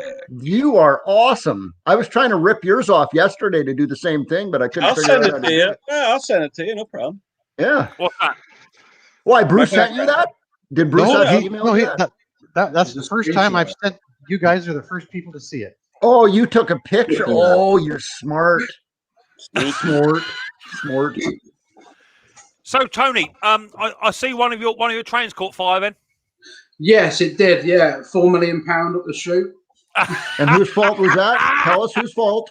Whose fault? It wasn't my fault. No. Just try and get it on and just show you what it was. I don't know if you did it. Did you, Michael? I didn't touch nothing. Nothing to do with me. I wasn't even there. It came up, and I couldn't believe it myself when I saw it. This is what it ended up to be like. I don't know if you should be able to see this. Oh, it's a bit blurry. That's it's hard to do, isn't it? Turn your phone sideways. It is. Yeah, it is. Just I've trying got a video of it somewhere, Tone. Just trying to find it. Are you going to Here put it it is. on then? Yeah, hang on. I've got a video here. Hang on. That was a tamper. What was it? Yeah, it was. Let me just let me just turn my brightness down a smidge. So it burned down in the daytime or the nighttime? Yeah, in the morning, yeah, 7:30 in the morning. Now, what was that? A fuel leak or something? Yeah, I think it was. I can't really say too much, but it probably was. Hey, maybe Mick cleaned the carburetor on that last time. Yeah. Oh, she's cute. Yeah, there you go. Watch this, lads.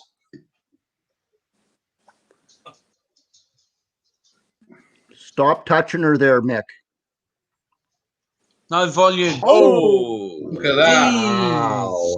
Wow. Get out the hot dogs and marshmallows. You made the news. Bloody hell, man. You don't want to make it. Wow. 3 million quid, Tony. Hey, you're getting no bonus. Yeah, so that train is it carries 3,000 litres of diesel. Wow. It carries 2,000 litres of hydraulic oil as well. It did. That was pretty hair-raising. And then what the driver did, he run the signal up and got protection for the line, and he asked what the rail temperature was, because on part of the tracks, the signalman can see what rail temperatures are because of buckling, as Michael knows about that. And it was the temperature was at 600 Celsius. Now, does that mean they're annealed now and have to be replaced because they're too soft? Yeah. Yeah. Yeah. Oh yeah. Well, not only that, but what will have to happen now is that entire section of track, sleepers, rail, ballast, all have been taken out because of a hydraulic oil and diesel that's been spilt. So you're gonna have to get your ground surveys in. Your environment agency have got to come in. Got to dig all that out. Was that a main line or a trunk or what? Yeah, was it was. It's 7 Yeah, Oaks. main line. Yeah, main line. 7 Oaks. Yeah. Yeah. So a few people were late to work that day, huh? Well, yeah, I think there was a 7-hour delay. Wow. And That's not bad. Depends where you block the line. Sometimes it costs £1,000 a minute. Yeah, of course. Oh yeah. The standard delay. The standard delay for trains is £1,000 per minute per train that is delayed, and £2,000 per minute per Gatwick Express. So if you delay Gatwick Express for 2 minutes, that's £4,000. Right. And then if that Gatwick Express is traveling from Brighton to Gatwick and it doesn't meet its connecting train, that means the connecting train's got to wait 2 minutes. There's £8,000. And then that doesn't get to its destination on time because that's going to be late. So therefore it doesn't get its next connection in London. There's another £2,000. So it don't take long to rack up millions and millions. So Tony, if your business goes bust, mate, you want a job, come over on my side. So I'm assuming you guys are bonded. Sorry, you guys are bonded. No, like at the telephone company, if we knock the fiber optic system out, it is literally tens of thousands of dollars a minute. Yes, well. Yeah. We are, personally, we didn't have to pay it. But each person that works on that stuff is bonded. Yeah. Well, it's I got to say, it's a good thing that you didn't get that train stuck in the Suez Canal. It would have been a lot worse than that. When we're trained on as a train driver, if we do have a fire on our machines and that, there's 3 places where we can't really stop it, or 4. Obviously, on a bridge, if you cannot stop it, if you can stop it somewhere else, do not do it in a bridge, a tunnel, a platform, or a cutting in the embankments and all that. Right. So where they stopped it was quite a safe place, but it was near flats and that lot. It was near houses. Look at my. The funny thing is, I saw the operator running down the road into local Tesco Express to get some marshmallows. It was marshmallows. I bet you he's not laughing. You weren't on the train, Tony, eh? Were you on the train? Well, funny enough, what happened? I'll tell you what happened. Me and Tony were working together on Thursday night. Nice little job down at Pevensey in West Ham. Didn't take us that long to do. Anyway, Tony went home. I went home. I was in bed by about, 4 or 5 o'clock, something like that. And I'd done my report, went to bed. And I always like to put the news on when I get up, just in case there's an issue, you see. And because it has been seen before that people that do my job they go and treat the track with these machines, and the next day a train falls off. So it does happen. Okay, of course. And it has happened. So anyway, I put the news on. I'm sitting making a cup of coffee, and I hear Tampa caught fire. I thought, hello, that's me. What's going on? So I put the news on, and I knew that Tampa was going back to Ashford, and that's where that machine was going. Tone, wasn't it? Back to Ashford, I believe. Yeah. So I immediately assumed it was my machine that me and Tony worked on last night, going back to Ashford. That's just caught fire. So I saw it, and I thought that's my machine. But it turns out it's not. It's a different style of Tampa. It's one we do use. But yeah, the old girl caught fire. Bruce, quit making notes, Bruce. You're not funny. But there you go. It happened. I did see Jason Hughes put a comment up there saying, "Don't you have fire extinguishers?" Yeah, we definitely do. And also we have alarms. Are you going to walk into that with a fire extinguisher? I'm not. Exactly. If, we have alarms in the cabs. If there's a fire in the engine bay, the alarm will go off, and the best advice is just to get out. But there's no onboard. There's no onboard fire system though. There would be an ESD button. Yeah. It's all on there. Those sensors on the engine, they've got to get such a high temperature for them to go off, because you can imagine that engine. It's about that much away. The sensors are. There's 4 of them around the engine. They're really hot in any case. So when it really does get hot and explodes, and that, it's too late really, because the temperature is so high at the beginning for them to go off. And then there is fire extinguishers and that. But if you've got all that pressure, because they run at 2,500 revs.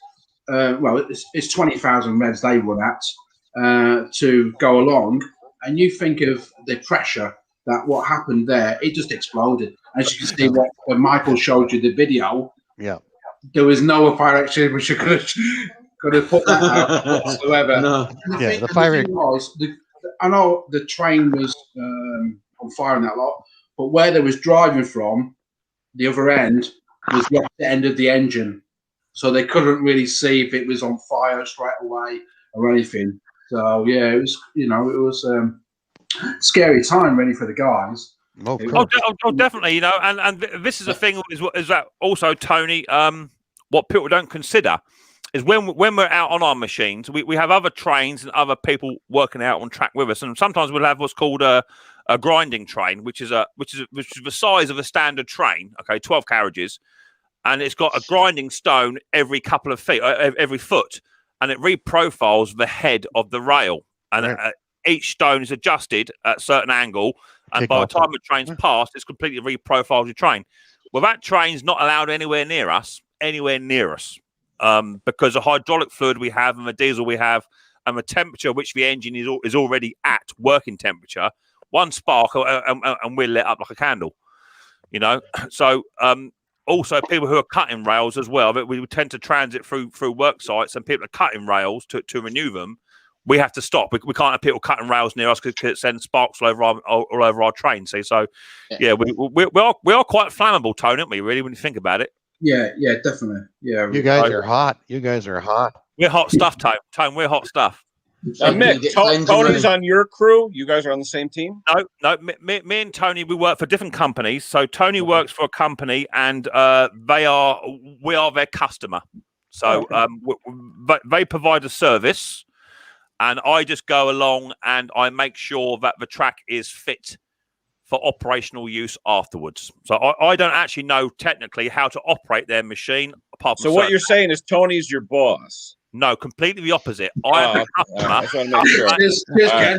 So when I hear that customer relationship, usually some guy's the boss, the other one's the logo.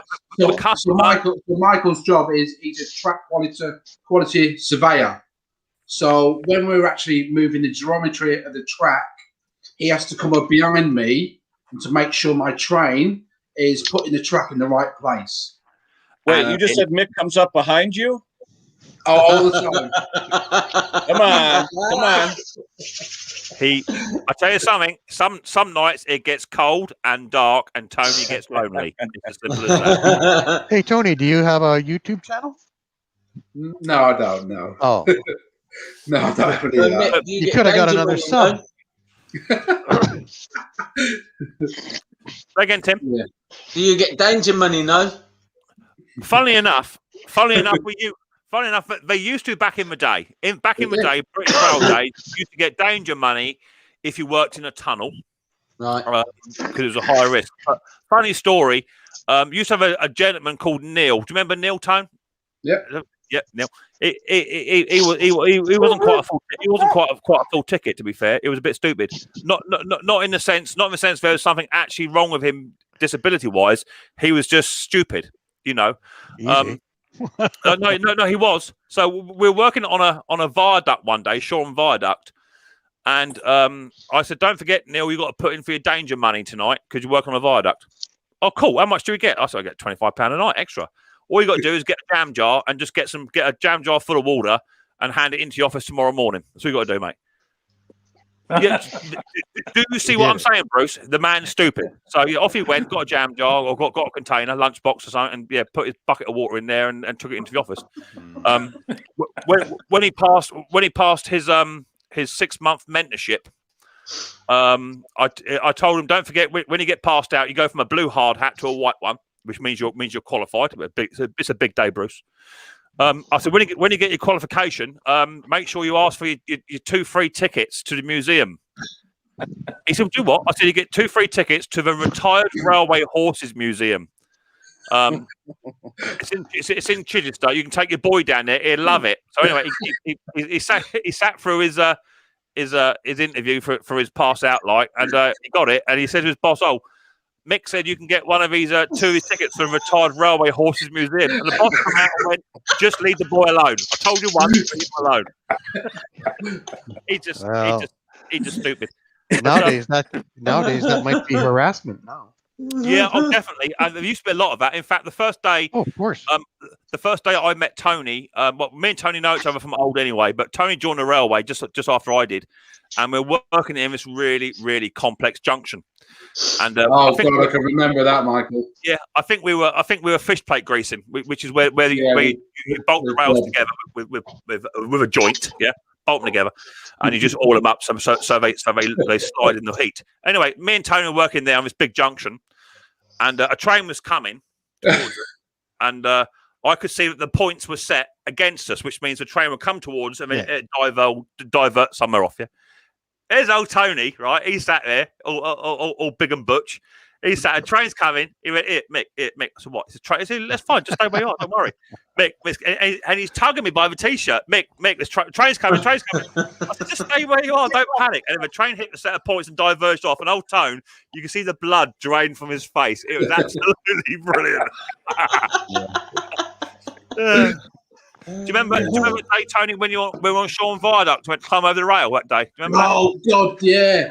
Yeah, they got me into a viaduct. And at the time, it used to be 60 miles an hour on this viaduct, and it was like clickety. It was really old, and back in those days, you could actually walk along this viaduct, and if a train did come, there was a place of safety where you could sit. So we've gone along, and it was like initiation for me. It was, and this train was coming along. Right, okay, then let's get in the cess and that lot. And we got in there, and no one this train went past, and I absolutely, it wasn't good. It wasn't good. I was scared as anything.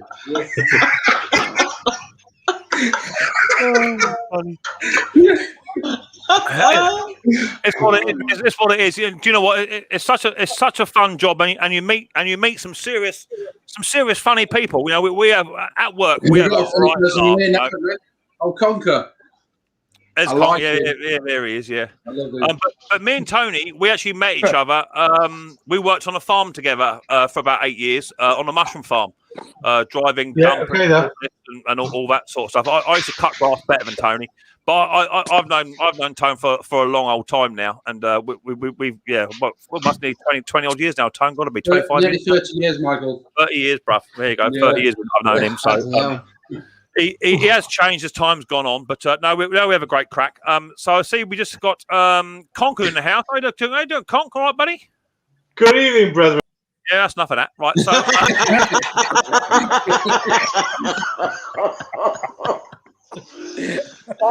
Just watching some of your video, Conker. I got all dear. Yeah, you gotta love him, man. Yeah. How you doing, mate? Good to see you guys. Right. How are you doing? I'm in mourning. You're in mourning? Oh. I'm in mourning, yes. I have admitted defeat. What, the lawn racer? Yeah, it's gone, mate. It's gone. No. It is now no longer a self-drive. It is now a lawn racer that doesn't race. It gets pushed along. So what happened? Because we were nearly there.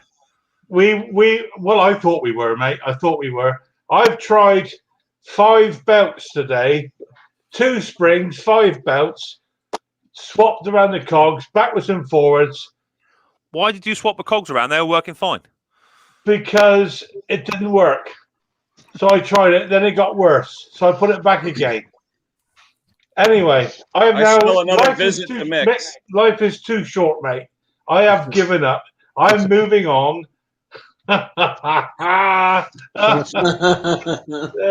Phil, is it just it's just a push mower now? Honest to God, it's beat me. It's beat me. I even put up some on YouTube tonight. It's called In Memorandum of a lawnmower. What a job! I don't care. I'm moving on. I'm going to move on. To be perfectly fair, Conk, with you, you know, you've had 9 months at trying to repair that mower. 9 good months at it, and if you can't repair it within 9 months, it is time to move on. I've told you a million times about exaggerating. It's 8 months. So it was a year then, was it? So I just don't care. You can all take the mickey. I've given up. I'm moving on. Whoa. Hold on. This is not a live stream where people will take the mickey out of you for a failure. We're here to support you, to try and understand the ways in which you went wrong. I'm filling up, mate. I'm filling up. I can definitely see you filling up just above the belt. But you know, Bruce, you're a bad influence on me. I'll tell you what, guys. You know, life can be cruel, and at the moment, I've been dealt a cruel blow, but I don't care. No, you just keep buying pup lawnmowers. I definitely bought a dog. If it does help, does this mean you're going to burn it? It's gonna be sold, mate, as a push mower, and it's a lovely engine, a lovely mower. It looks nice, but it just. Yeah, I know where there's a fire going right now that you can go throw it right on top. Stick it on my tamper. Steve, leave it. All right, just leave it. Well, Conker, you know, I am saddened to hear that, you know, you've put your heart and your soul into that machine. If it makes you feel any better, I bought 13 lawnmowers this week, and 5 I've got going without even sort of doing any work to them. So if that makes you feel any better at all, I'm always here to help. You know, I had sick at the moment. I feel for you, Phil, because I had a machine this week I could not fix, and it drove me crazy. Bruce, you are the man. I'll tell you what, mate. I have taken boring. Huge admiration for, and I struggle to say this, but I've even got admiration for no, I can't say it, but it's just not possible. It don't work. Well, it's got to work. It came out the shop all working all right until you got your hands on it. Yeah. I'll tell you what, I have 5 belts, mate, 5 different sizes. 32, 32 and a half, 33, even the blue ones. What's those blue ones that's supposed to slip? Kevlar belts, Kevlars. Yeah, that's the ones.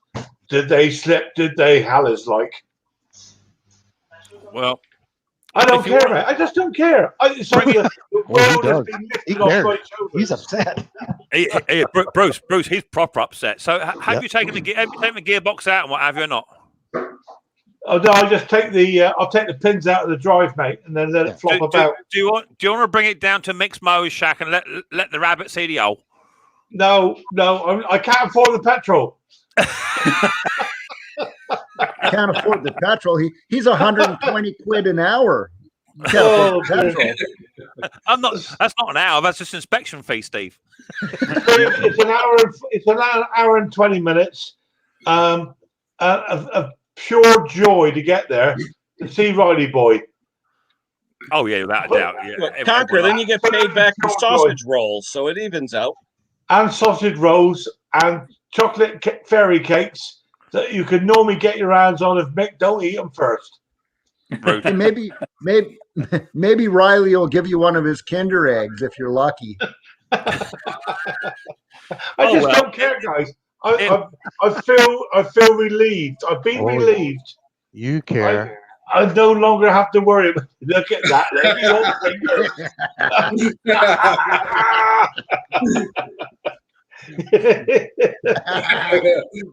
Ken, don't make me get that photograph of you at 6:30 in the morning, mate, making eggs. Don't make me get that photograph out, buddy. Oh, go on, get it out, mate. Go on, let's have a look, mate. Come on. Ken, has your mate got that package yet from over here? Your fireman? I don't know where you sent it. Was it to a regular address or a P.O. box or something? Because he said box. It went to a box, mate. Okay, so he has to go to the place to get it. Frozen. And it's not because he works like a rotating shift. So I think he was going to get it this weekend and then do a video on putting the saw together and then present it as a video. Great, that's good. Thanks. Did you get paid though? That's the important thing. Did he settle with you? I haven't checked, Ken. I will check, mate. Don't worry about it. I just want to make sure because he said he did. I just want to make sure you're I'm sure he did. Yeah, I've got some stuff there to send up to Mick that you've sent over. Yeah, I know. He already told me I screwed up on the sizes, so you know. You see the size of what you sent me? It's like Mick told me that the UK sizes are different than the state. Wait, now let me just explain something. And this is coming from like the wisdom of Christine Pate. I'll say it like that. Mick should have said, Kenneth, when you have a size 3 in the US, it's a size 2 in UK. And I would have said, okay, so I would have bought that. He's basically telling me your size, and it sounded like a circus tent. So I went and got the biggest one I could find at the store, and that's what I sent. Ken, it's absolutely very kind of you. It'll be far too big for me, but it will probably fit Mick. But in all honesty, I'm going down. I know I'm going to go down. It was the only 3X in the whole store. Now that I know, but is a 2X okay? I'll get you a 2X. I don't care. Ken, it's not a problem, mate. It's not a problem. I'll tell you what, I do have these other stickers, by the way, that you kindly sent over. So whenever you see someone that we know, if you're ever in travels, I mean, you don't have to spend money on the stuff, but if you ever see something, just send them out. But also, Mick, he's got one of those carb tools for you. You're the one you said you couldn't get. I sent a couple, one for him, one for you. One of those jet tools. I did have to correct Conker the other day because he said they were emulsion tube removers. I don't think actually knew actually were a seat setter as well. Tools, yeah. You can use them though for the emulsion tubes, but it's easier if you use a little crochet needle. They work better. Ken, I knew exactly what it was, mate, and I just try to lead him along. Attaboy. Have you ever heard the expression? The light is on, but no one's at home? Nice. Mick's getting glitchy. I think Mick's internet's crashing. Yeah. I don't know why. It just threw me out a minute ago. I don't know what's happened here. So hopefully it's settled down again. Actually, you know what? It's better now. It just fixed itself. Yeah. Have you noticed? It started playing up as soon as Conker came up. You know, I noticed that. Always does, mate. It always does. Hey, Mick, just put another shilling in the meter, mate. Put another shilling in there. You put another shilling in the meter. What's a shilling in the meter? Put your bottom set back in.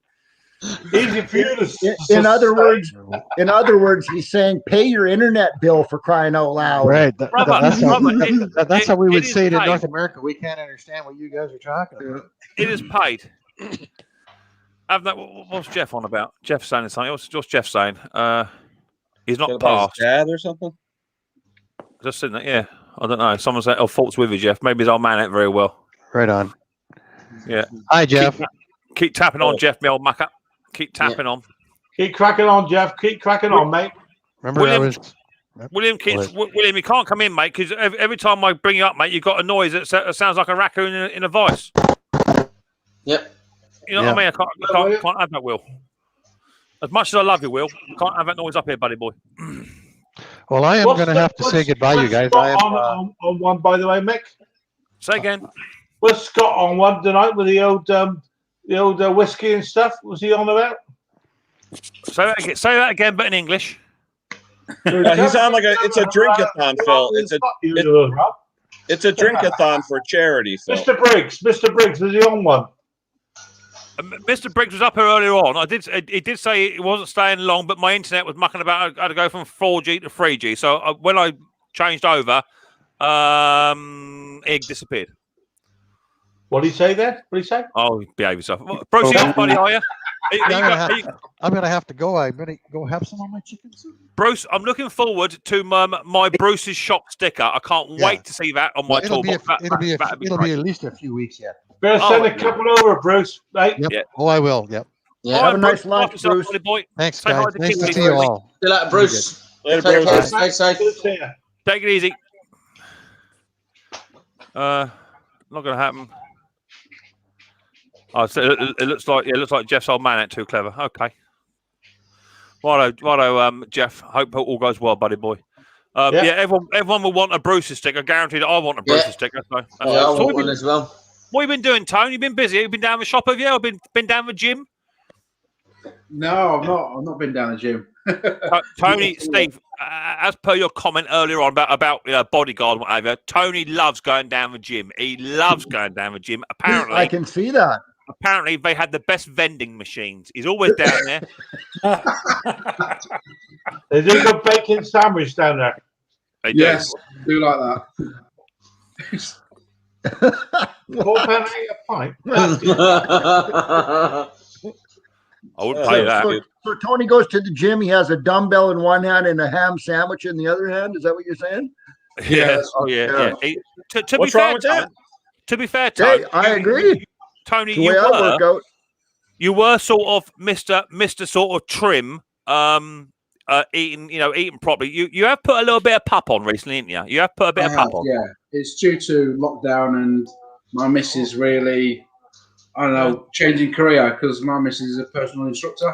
The only reason I can tell that is because the corridor going down to the operator's chair in the middle of a train is quite narrow, and all I can see is these orange marks where your trousers are rubbing on both sides of the walls.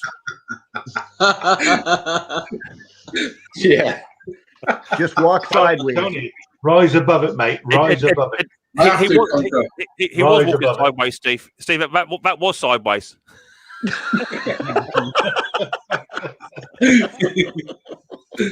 It happens. So you've been transferring your lawn racer to a lawn pusher then, Conk, have you?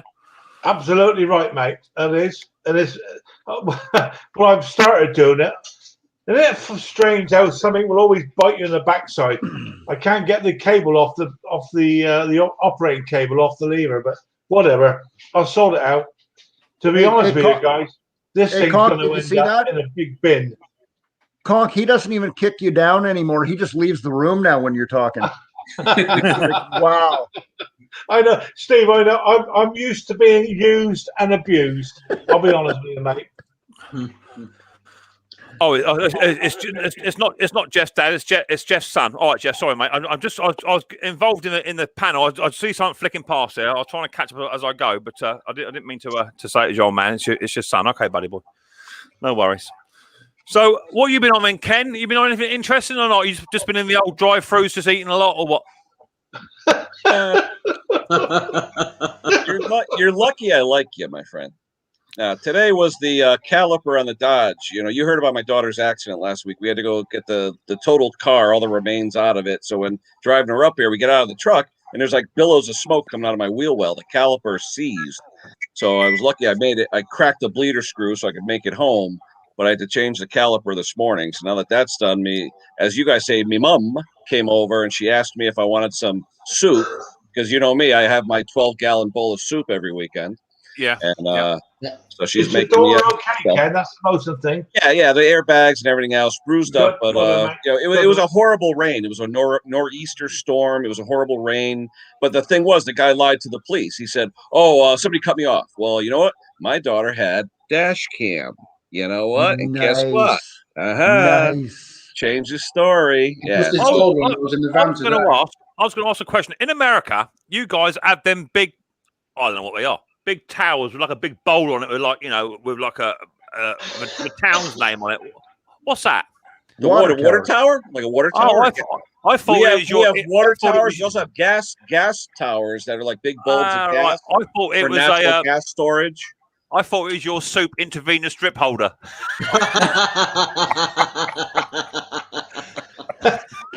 Kenny's got a water tower right in his backyard full of soup. just straight down straight into the arm. I tell you, my mom's the best cook, though. I tell you, she'll cook anything. Gravy Man asked me, did I try the 8mm belt? Yes, I did, Gravy Man. Yeah, I did try it, mate. Yeah. Oh yeah, I got all kinds of stuff in the driveway, Mick.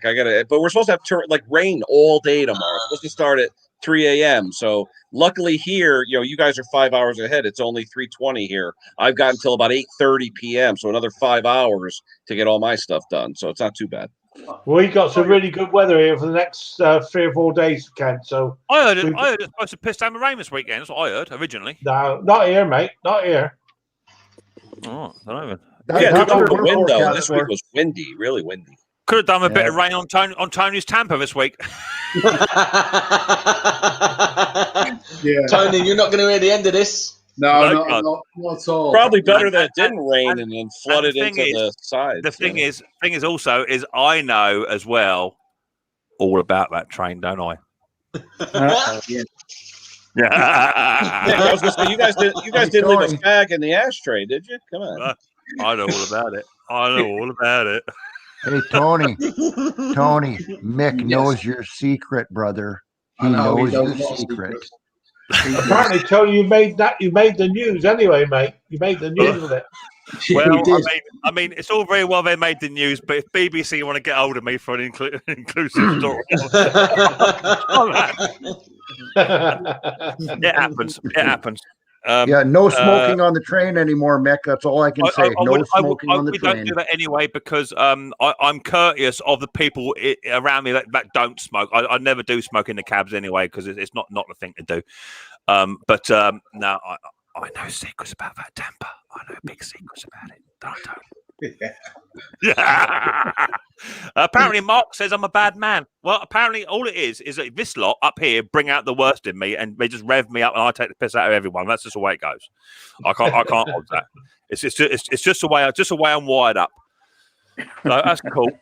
So what have you been on there, Henry? Have you been working? Have you been out in the shed today, or you just been sat in your ass on that chair all day long? Hey, you didn't see my last video. Henry, I'm a busy man. You're putting out 3 videos a day at the moment. I'm busy in the shop, so give me a chance to hang on. The last I saw you were inspecting the hole in the engine as to why all fell out. That's as far as I've got so far. So what have you been up to now then? I got one on a strimmer. Okay. You realise now, Henry, we'll all go and watch it now. You know that, don't you? We'll all be over there tonight. It's even in the USA, Mick. Yeah. Oh yeah. There you go. Even that's the old girl. Yeah. It made our papers. Yeah, we'll do. I think like this one here on the trip. You know that it's the battle between the 4-cycle, 2-cycle, and battery powered. Yeah. Well, I'm not a fan of 4-cycle weed whackers. I'm not a fan. I don't know about you guys. Are you guys fans of 4-cycles? Nope. What about you, Steve-O? There's 4-stroke, 4-cycle engine strimmers, weed eaters, whatever you want to call them out there, that are made. Buy them at Home Depot. Ryobi's, Home Lights, those ones. And they are just absolute junk, in my opinion. But Honda, an actual Honda 4-stroke, what do you call it? Strimmer. You guys call them strimmers, right? Yeah. They're friggin' awesome, man. They got tons of torque. The line head doesn't spin as fast as a two-stroke. There's a push rod, yeah. There's so much torque on those things. I like the Hondas, but there are a lot of junk four-stroke. The MTDs are terrible. I hate the MTD. I know, it's just, I mean, what is it? And then Husqvarna does have I can't remember the model, if it's a 124 LD or something like that. It's a four-stroke Husqvarna, but it's the Honda engine on it. Oh wow! If you look, just take a flashlight and look in that Husqvarna. You look up, it says Honda right on the side of the engine block. Interesting. It is the same Honda as the G, like the G325 GS25 or something like that. Yeah, it's on the Husqvarna too. I just got a news flash. Tony was last seen at Tesco's a few minutes ago. He just walked out. Let's have a look, mate. Hang on, bear with me. Let's have a look. Tony! He just walked out of Tesco's. I don't know. If where that man goes, he sets fire to everything he touches. I'm telling you. Where is he? Colin's off. Here's Colin. Thanks for popping in, mate. Hope's all well over in Ireland. Yeah, it's not funny when you get a fire like that, and that just brings it home to me in here. You know, for those of us that have workshops, you know, I've got petrol, I've got compressed air, I've got gases. You know, and if you think about it realistically, I was watching a YouTube channel the other week, and he had an air compressor go bang on him, and he literally all he done was just fired it up, and he had so much water in his compressor that it actually rusted out the welds. On the cylinder, he turned it on, and when it got up to maximum pressure, not only did the air compressor blow up, it actually split, sent shrapnel through the workshop. It blew all the windows out, put a big dent in the door. Technically, it's a torpedo on wheels, isn't it? Technically. Hey Mick, we also caught Tony on a bathroom break at work. Tony. So I don't know. Is it something inherent with rail workers? I don't know. What's the matter? It's no good, mate. You missed it. You missed it. He's going to have to rewatch now. You're being ribbed by someone who doesn't even know you. That's how it happens, mate. Simple as that. If you snooze, you lose. It's got Ken was giving you some stick. That's what it is. I can't divulge it anymore. So it wouldn't be Henry. Henry's not that vicious. But it's what it is. So yeah, I'm always sort of careful, especially with having Riley boy in the house. He wanders down here. If I'm out in the garden testing a machine or something, he wandering here. I'm always nipping in quick, see what he's up to. He's always got something in his hand, whether it be map gas or the compressor. He's always up to something, So you got to be careful. I mean, half of Steve's small engine saloons workshop is full up of alcohol, and pretty much most of the Canadians. He's drunk most of it, mate. He's drunk most of it. Hey, Mick, half of my stuff is full of your stuff right now because Riley's selling it to me on eBay. That's what he's doing in your shop. Brother, I'm telling you, that boy is a pickle at the moment. He's on Amazon, Amazon Prime. He's on Netflix, and he's on his mum's phone, and we're getting stuff turn up. I'm getting emails every day. You have subscribed to this £4.99 a month Dora the Explorer cartoon program. Thank you very much. Yeah. You wait till he's 15 years old and see what kind of stuff you get in charge for. As long as I can watch it on my mobile device, Steve, I'm happy with that. And Mick, I heard Conker was experimenting with some new fuel in his backyard. So let's have a look. Where are we?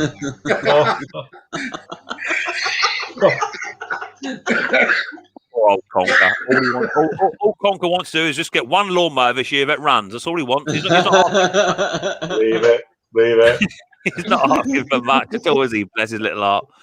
That's what it is, But hey ho. So yeah, I'm quite curious. Do you guys have all the fire stuff in your sheds? Do you? Your extinguishers and blankets and all that sort of caper? Do you? Yep, or not? Yep. I used to, mate. But I went to use the extinguisher once. Some years ago, and I hit the button and it just went. It sounds a bit like one of your lawnmowers. Hey, on that note, Mick, this might sound like BS to you, but this is absolutely true. About 3 days ago, I had a dream that a shop that I used to work at burned down. Where it was a dream where it was on fire and there's nothing we could do. Everybody's running out and there's just fire everywhere. I woke up that next morning. I told my wife, I said, "Where's our fire extinguishers?" Like, I'm not kidding. I'm actually not kidding. This was 3 days ago, and we actually went and found all ours and tested, had all of them tested. And I put 2 in this garage, 1 in the house, in the upstairs, 1 downstairs. And because I was all of a sudden like, what if that happened in our house? I don't know where a fire extinguisher is. Wow. So I got you got to have at least 2 or 3 in the house. Oh, yeah. I've got Aldi selling fire extinguishers for £8 at the minute. They're not expensive, man. No. But they're not expensive. I think the biggest crime at the moment is you buy one, you keep it for like 2 years and don't get it serviced or checked. That's the issue. I've got a brand new one up here. I got from Amazon. It's a big one, a dry powder one. I think I paid about £14 for that. I bought it last year, and do you know what? For what it is, I'll just chuck it out next year and just buy another one. You know. Hey, Mick, Phil was doing a test fire on one of his mowers, but I think he went too far. Fire it up! Fire it up! Whoa! But that's a lawn, and that actually is a lawn racer. Oh dear, Conker's getting all upset. All right, Conker. It happens, mate. It happens. I've just kept my 7 fire extinguisher. Yeah. So, how are yours extinguished on the Tampa, Tony? Are they all right, are they? I think they're all burnt out, aren't they? So what we're going to do? We're machined down now, but I have heard that you guys have got 2 brand spanking new machines, haven't you? Yeah, that's right. We have. Yeah. Just seems sort of funny that you got 2 brand new machines and one of your old machines has caught fire. I don't know about you. It sounds a bit coincidental to me. I don't know. How much are these machines each, Tony? Not a lot. How much? Yeah. About £4 million. Pocket change. The one they keep putting the price of the rail tickets up all the time. Oh, well, that's got nothing to do with us, sweetheart. That's got nothing to do with us. Apparently, wasn't wait till that I old ask the insurance company. The insurance company is going to ask, and you wait till the answer. It's going to be £40 million by the time that happens. Oh yeah, without a doubt. Without a doubt. Yeah. Wasn't that machine going off to China, Tony? Wasn't it sold? So there's 2 what we have sold, and one's going to Germany and one's going to China. So the 2 new Tampers what are coming in, it's about £8.2 million they cost, the 2 of them, and they're replacing these smaller Tampers what we used to have with these called compacts. Yeah, and they just do like plain line, and it's only a 2-man machine. As well as machines anyway. Now, they're run by 3 men. So I prefer a compact Tamper anyway. To be fair, if you send that burnt out one to China, they've probably got all the spare copy parts for that on the shelf anyway. It won't take them long to rebuild it. No. Almost certainly. They put it back together in 2 days. Yeah. Mick, do you know this guy? Okay, so I don't know anyone that wears shorts like that. He must be Canadian. It actually looks like the old Canadian Armed Forces uniform. Yeah. Oh, you don't look very happy. It looks like it could chafe. Yeah. I'm not very happy when I'm mowing the lawn either.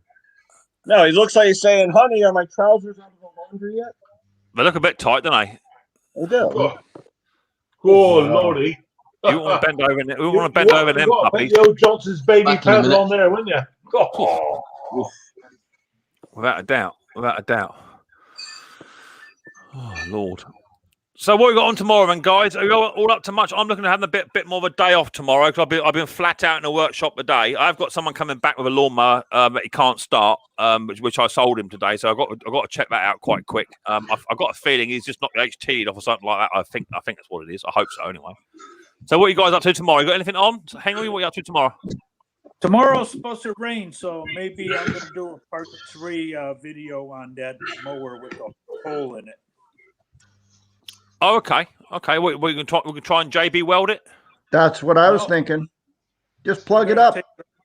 I'm going to take it all completely apart and weld it with aluminum weld heliarc. Okay, so what about those little tiny aluminium welding rods that you heat the alley up and then just put it on like the soldering ones? You can try that maybe. I could try that because I do have some of those rods. I never used them, but I could try that. I thought you and Conker were working with those, didn't you? Didn't you and Conk work with those rods or something? So I've had a practice with one of those. And actually, I had quite a good result. I just had a standard carburetor bowl, which is made out of Chinese quality tin. And it was one of the carburetors where you got what I call a twiddler, where you push it up to flood your carby. The drain, yeah, drain. Yeah, I call it a twiddler. It had one of those on there, and the seal was broken. So what I did was I experimented with aluminium welding rods. And I just heated the bowl up to quite a temperature with some MAP gas, and then I just dropped a big blob. Let me just put Tone on mute because he's smashing back with cups and what have you. You're right, Tone. Cheers. Right. Yeah, I just dropped a big blob of aluminium straight in the hole, and it squeezed it like a figure of 8 shape. Literally grabbed it. I let it cool down naturally, and it works. So those aluminium rods will actually weld to a standard carburetor. They bridge a gap too. They bridge a gap, which is nice. Yeah, it worked really well. So I've had good experience with it. I must admit the bowl was a bit charred after I'd heat it up with some MAP gas to get it up to the temperature I needed. But yeah, it worked quite well. It bridged a gap quite well. So quite happy with that. Because here in the States they call it alumaloy. All right, what have you been doing with yours in Conker? I put a bit of metal epoxy on the inside, mate. I've not actually used it yet. I was waiting to talk to you about it because from what I can see, you have to heat it, and then basically, like soft solder, you just touch the weld rod to the job. Is that right? Yeah. All I did was I heated my project up. Yeah. Not so it's glowing. It doesn't have to be. I think it has to be about 450 degrees. It don't have to be red hot. So I heated it up and then literally just got my rod, and it's a bit like just melting the rod into place, and it just stuck. It did really well. Yeah, because I've got the bowl to sort out. Sorry, Ken, I should have mentioned you sent me a couple of bowls over. Unfortunately, mate, they weren't the right ones, but whatever. I appreciate your thought anyway. Yeah, no problem. Dean says, where'd you get them from? You get them from Amazon, eBay, any good hardware shop will sell them. They're pretty good. And I think the only problem I think you can come across, Henry, is of course where I'm assuming the connecting rods come out of there somewhere, has it? I'm assuming that's what's happened. You might have some stress fractures maybe. Yeah. First of all, I got to find out what hit that from the inside. I can't find any pieces inside, you know. Yeah. Is your oil silver? There was no oil in it. Not even a dribble. No, it's clean in there. The oil. It looks like it was, the oil was changed or whatever. It's pretty clean in there. It's not the piston. It's the whatever was in there, a loose item got in between the weight of the motor, the counterweight, and the wall of the bucket, and must have gotten between there, and it just knocked the hole in there, Yeah.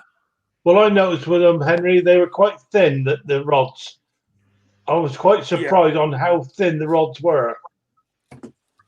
Well, yeah, but then you don't want to. If they're massively fat, then that's going to take some serious heat. Yeah, I suppose that's the reason. Yeah, but they're only very, very, very, very thin. But I've tried it, and yeah, they're pretty good. Have you tried it, Steve? The aluminium welding rods? No, I've seen the ads on Facebook here once in a while, right? And I've seen how those work, and I've never. They're not very expensive.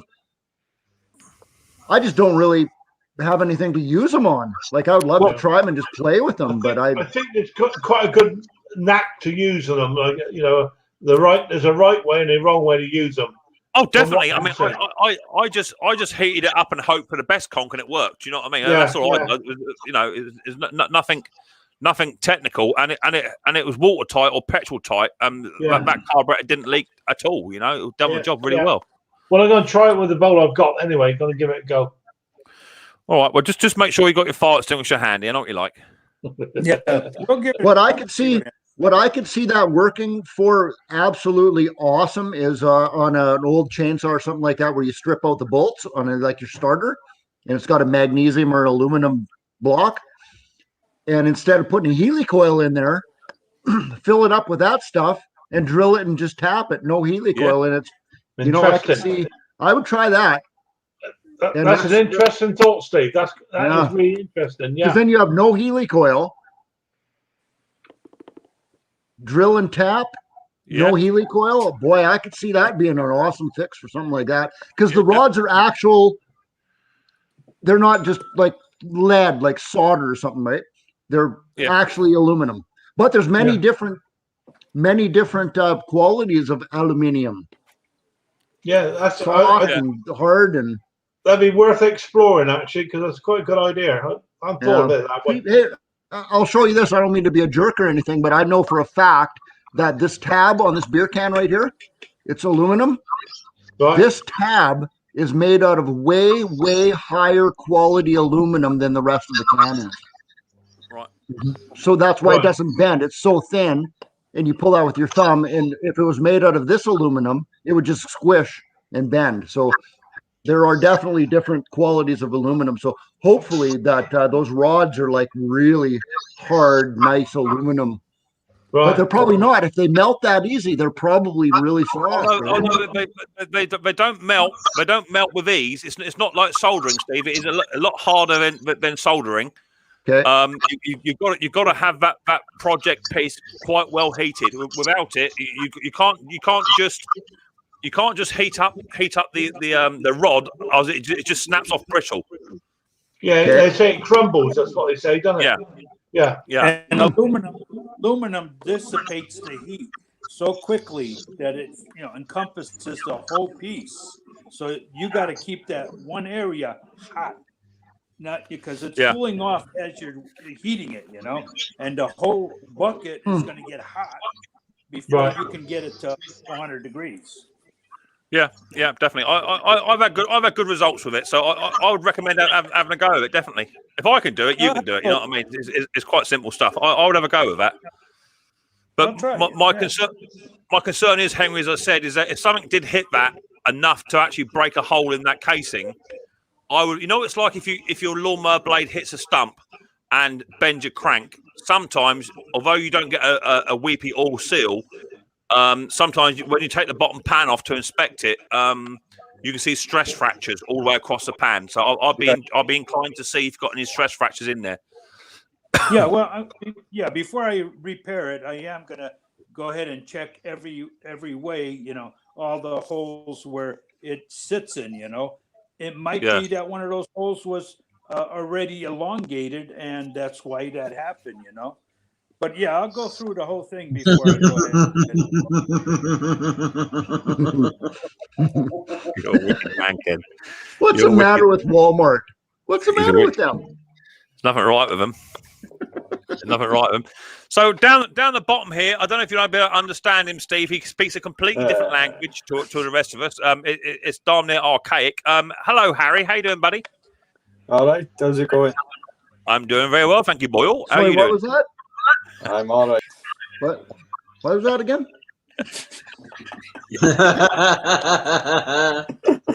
So this is my mate Harry. He's an idiot. He's got his own channel. He also does what I do. Tries to fix machines. And I had a nice little video chat with you today, Harry, didn't I?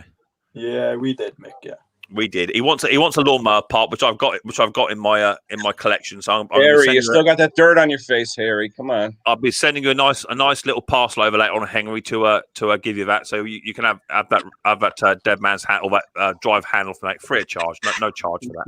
Oh, cheers, mate. You can have it. I've got William back in here. William, you got no noise now, William, or what? No, 2.5.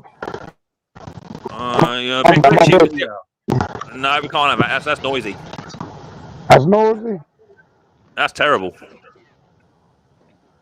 I got no noise. I'm on break.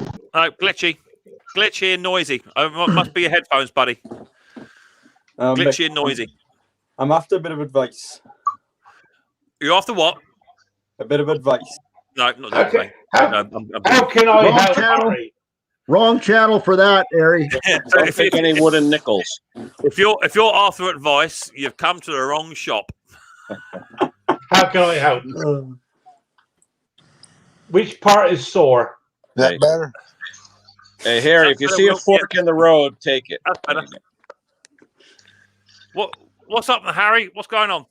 What basically, right, I saw 2 strimmers today, spares or repairs. I was trying to clear them out. Yeah. A bloke turns up. He was like, in the description, I'd said spares or repairs, sold the scene. He turns up. He was like, oh, so did they run? I was like, well, no. And then he was like, oh, do you mind if I put some petrol in them? I was like, crack on. So he's there for a quarter of an hour, pulling the guts out of them, trying to get them to start. Yeah. And I was just sitting there, and then he was like, all right, I'll take them. So I was like, all right, happy days. But a few hours later, he texts me back saying, oh, you need to be more honest when you're selling your machines. Well, I was like, excuse me? I was like, I told you exactly. The spares or repair, sold the scene. And then he's like, oh, these are the words he said. If you don't give me my money back, I'm going to come to your house and cave your head in. Okay. So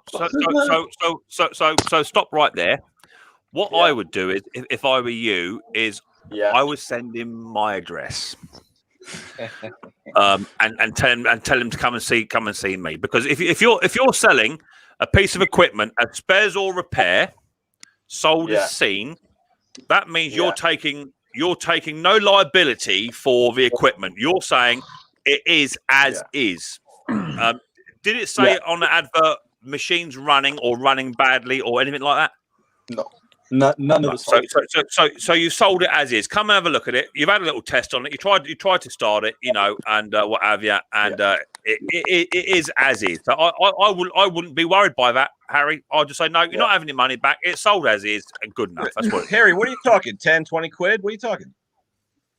40 quid. 40 quid. Yeah. All it is. He's a chancer. He saw. I'm assuming they're half sensible machines, are they? One was a Husqvarna. It was a really old one with bike handles. He was on the travelling background. He said, "Oh, they were. I'll have a look at them."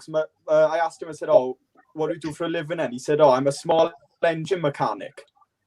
Okay. So I was like, "Oh, right." And then he texts me saying, "Oh, you've played about with these machines. You've messed them up." I said, "Mate, I haven't touched them." Yeah, I listed them to get rid of them. I wouldn't even entertain a conversation like that. You've listed them as spares or repair, sold as seen.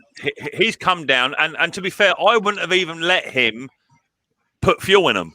I just said, "Mate, they're as is." I didn't really want them to. But I wouldn't have allowed it. I would have said, no, look, they're as is. Either you want them or you don't. Take your pick. If you don't want them, someone else will. So all it was, he saw Husqvarna, right? A set of bullhorns. He's thinking, spares or repair, £40. I can bang that out, £180 in 2 weeks, get it running. That's what he thought. Obviously, if that was the case, Harry, you would have kept that machine, got it running, and sold it for 180 quid, right? Yeah. Right. So, because for whatever reason you've either looked at it and diagnosed it as not economically viable to repair the machine, or you just haven't got the space and you want it outed. Okay. So, if he comes back to you and says, "I want my money back," you've been mucking about it. You just say, "Look, they're sold as is. You had the opportunity to test the machine, which is way beyond which I normally would allow anyone. You're not having your money back. Just put your foot down and say, no, not happening." Yeah. Hey, I'll tell you this, Harry. That guy is not a small engine mechanic.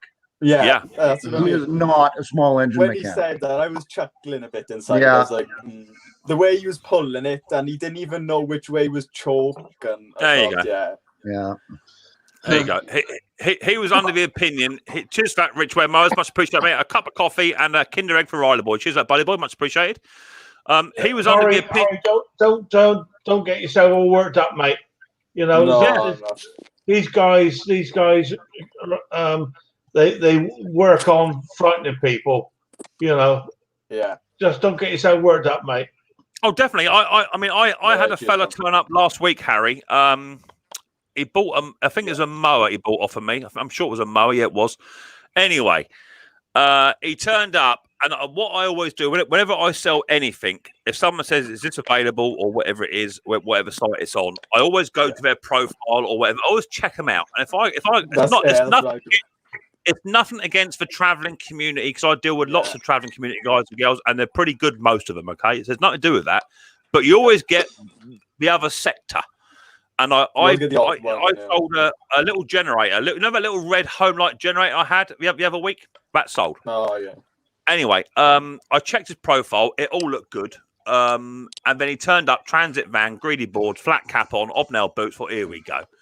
So he turned up, and it was up for good money. It was up for good money, but in my opinion, the right money. Does it all work? Does it all work? Yeah. If it didn't work, I wouldn't be selling them, would I? You know. So he fired it all up, and it all ran sweet as a nut. And I said, "What are you powering them, mate?" He said, "I'm a caravan." I said, "Well, it's only a 600-watt machine, so if you're looking to power a fridge, an iron, a kettle, some lights, a TV, it's going to struggle. Okay, you know, it's not designed for that. It's designed for camping, maybe a grinder or something like that. It's not designed to power your entire home, and what have you." So. Anyway, he said, "Has it got a new plug in it?" Yeah. "Has it got the oil change in it?" No, all is as is, but the oil is fine. What about the air filter? No air filter on it, mate. I've done a gasket diaphragm change on it on the pump. I've done the carburetor clean, all that sort of stuff. It's good to go. It works. Okay. Then he wanted £70 knocked off. He wanted to knock me down 70 quid. And I said, "Well, no, that ain't happening, is it?" So he said, I'll do us a deal and give us £20 for luck. Get £20 for luck. And I said, "Mate, you want more than £20 for luck? You're not getting £20 off. It is as is. You know, it's price fair." So then he argued. And I said, "Look, I'm in no rush to sell it. No rush. It can sit here for 3 months, as far as I'm concerned. I don't need it gone. It can stay here. You know, I'm not bothered. Take it or don't take it. I'm not worried." So anyway, he said, I'll have it. So he done a bank transfer. So I've got to wait for my confirmation email to come back. And bugger me, the next day he texts me to say that generator don't work. I said, "Okay, what's wrong with it? It don't start. But there's a petrol in it." He said, "Yeah." I said, "Have you turned it on?" "Oh, just turn it on." I said, "Yeah, but there's an off, a run, and a choke button. Push it over to choke." I said, "Do it now whilst I'm on the phone." He put it over the choke. He pulled it. I heard it rev up, and then he said, "It don't run." I said, "I can hear it running on the phone. I can hear it. I can hear it running." So he said to me, he's coming back. He's going to come back, and he's going to do me over if I don't give his money back. So I just said, "I hope you've had your dinner. Bring yourself over. Bring your brothers with you, and we'll have an argument." You know, and that's what it is. Unless you're firm with these people, Harry, they will pull over you. You know, if a machine is sold, and you have relative experience or knowledge in the area, not saying you're an expert, but if you have good knowledge of engine repair, that does make you liable, unfortunately. Okay, if you're selling a machine that is sold as running, okay. If you're selling something as spares or repair, it's as is. It's what it is. Yeah, you know. So just text him back a very nice message. "Thank you very much for your inquiry. But you're not having your money back. The machines were sold to you, spares or repair, as is. Sorry, that's it." And I mean, delete, block, and get rid of them. Move on with your day. Don't want to come back. That right there, Harry, is what I was just going to say. Exactly. He took the words right out of my mouth. You want some advice? Yeah, hold your ground and say, "No, it's sold as is," but be super polite and nice, and don't say, "Bring it on, bitch," you know, like that. Yeah. Just be nice and polite, and just calm and cool, calm, and collected. Don't provoke him.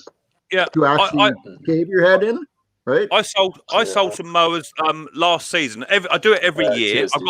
I've got about 10 here now, Harry. Which, as far as I'm concerned, they're either no good, they're beyond economical repair, or they're just too much work to get them going. Okay, so what I'll do is I'll put an advert out on Facebook or wherever and just say 15 mowers sold as seen. What you see is what you get.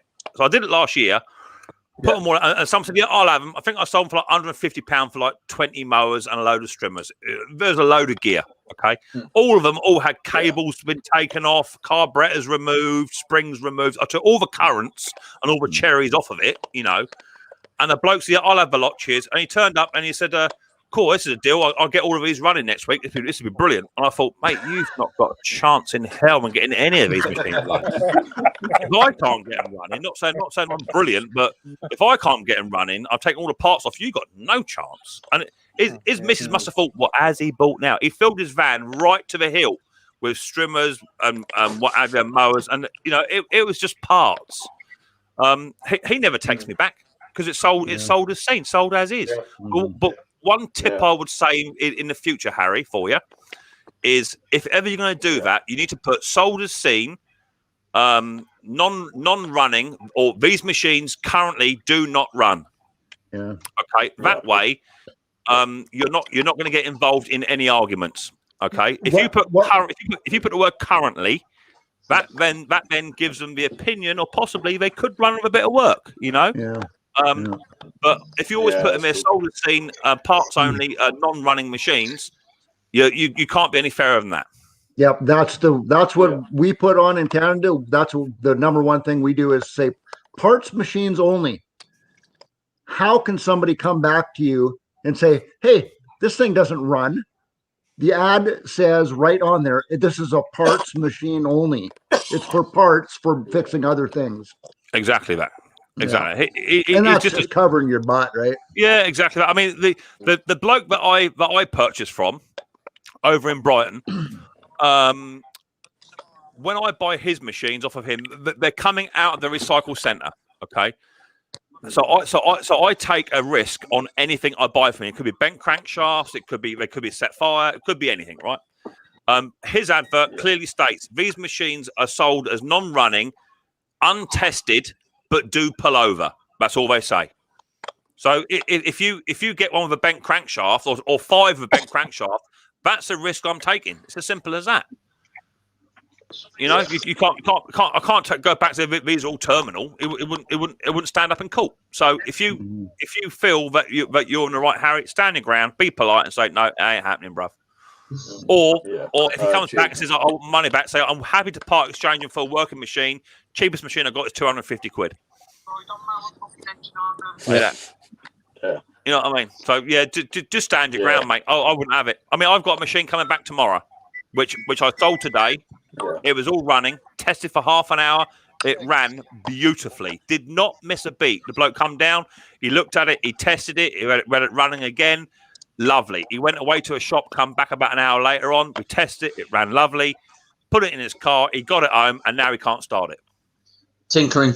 Yeah, I had one no, I don't think it is. I personally think it's just user error. That's what I think it is. Or he might have knocked the HT lead off, or he's not choking it. It could be that the machine is actually terminal, and I had it running, and that was its last dipped attempt in running. So if it is, there's your money back, or there's another 4 or 5 mowers for you to choose from. I'm as honest as they can be. You know, you can't do any more than test stuff.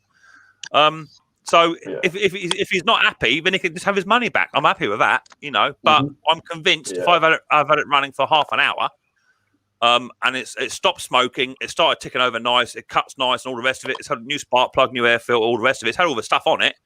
I'm happy to take it back and have a look at it. You know. Otherwise, you know, where do you stand? Someone comes back in 3 weeks, my lawnmower no longer works after 3 weeks of using it. I don't know. You know what I mean? You know, you've got a shout out from me to Ridway Mowers. All his help with my belts. Big shout out to him, mate. He's very kind. What all them belts that he sent you that you've now ditched your drive mower into a push mower? The man was very kind. Leave it right. Very kind. Leave it right. Peter says it's probably run out of petrol. Do you know what? It could be. It could be that the needle and the seat is let go, and it's just drained fuel out of it. It could be anything like that. So, or even off tap that they didn't realise was there. It could be anything. I'm always happy to help someone out, you know. And from what I understand, this fella, he had an electric hover mower, which he blew up. It's sort of his first petrol mower he's had. So I'm guessing. It's user error. I'm hoping just to get it out of the car, pull the cord, and away it goes. That's what I'm hoping. You know, but it don't always happen like that. So it sort of is what it is. But we'll figure out or been tipped up exactly that. John could be tipped up. No idea. Hey guys, I hate to interrupt. I got to take off. Well, Steve. In fact, it's 9 o'clock. I've got to go too, Steve. Cheers for coming up, buddy boy. Much appreciated. Thanks for having me again, Matt. Thanks for. Nice to meet you guys. Nice to meet you. Always welcome. Nice to meet you, Tony. I'll send you a business proposal for being my bodyguard. You can't afford to feed him. Simple as that. Catch you guys later. Bye-bye. So that's what I would do, Harry. Stand your ground, be polite, and just say no, not admin. Sorry. No. That's all it is. Just do it, Harry. It's like, any if problem? it's a working machine, like I wouldn't even entertain getting in a conversation with him, Harry. I wouldn't do that. I wouldn't entertain that. I just can't be asked. No. Yeah. Just say no. And do you know what? If it is more trouble than it's worth, it's 40 quid. You know what I mean? If you bad people out there, Mick. We all know that there are bad people out there. Exactly that. If it's more, if it gets a bit fisticuffy, just ring the police up. Just ring the police up. It. I've sold loads of spares with repair machines. This is the first set that I ever had trouble with.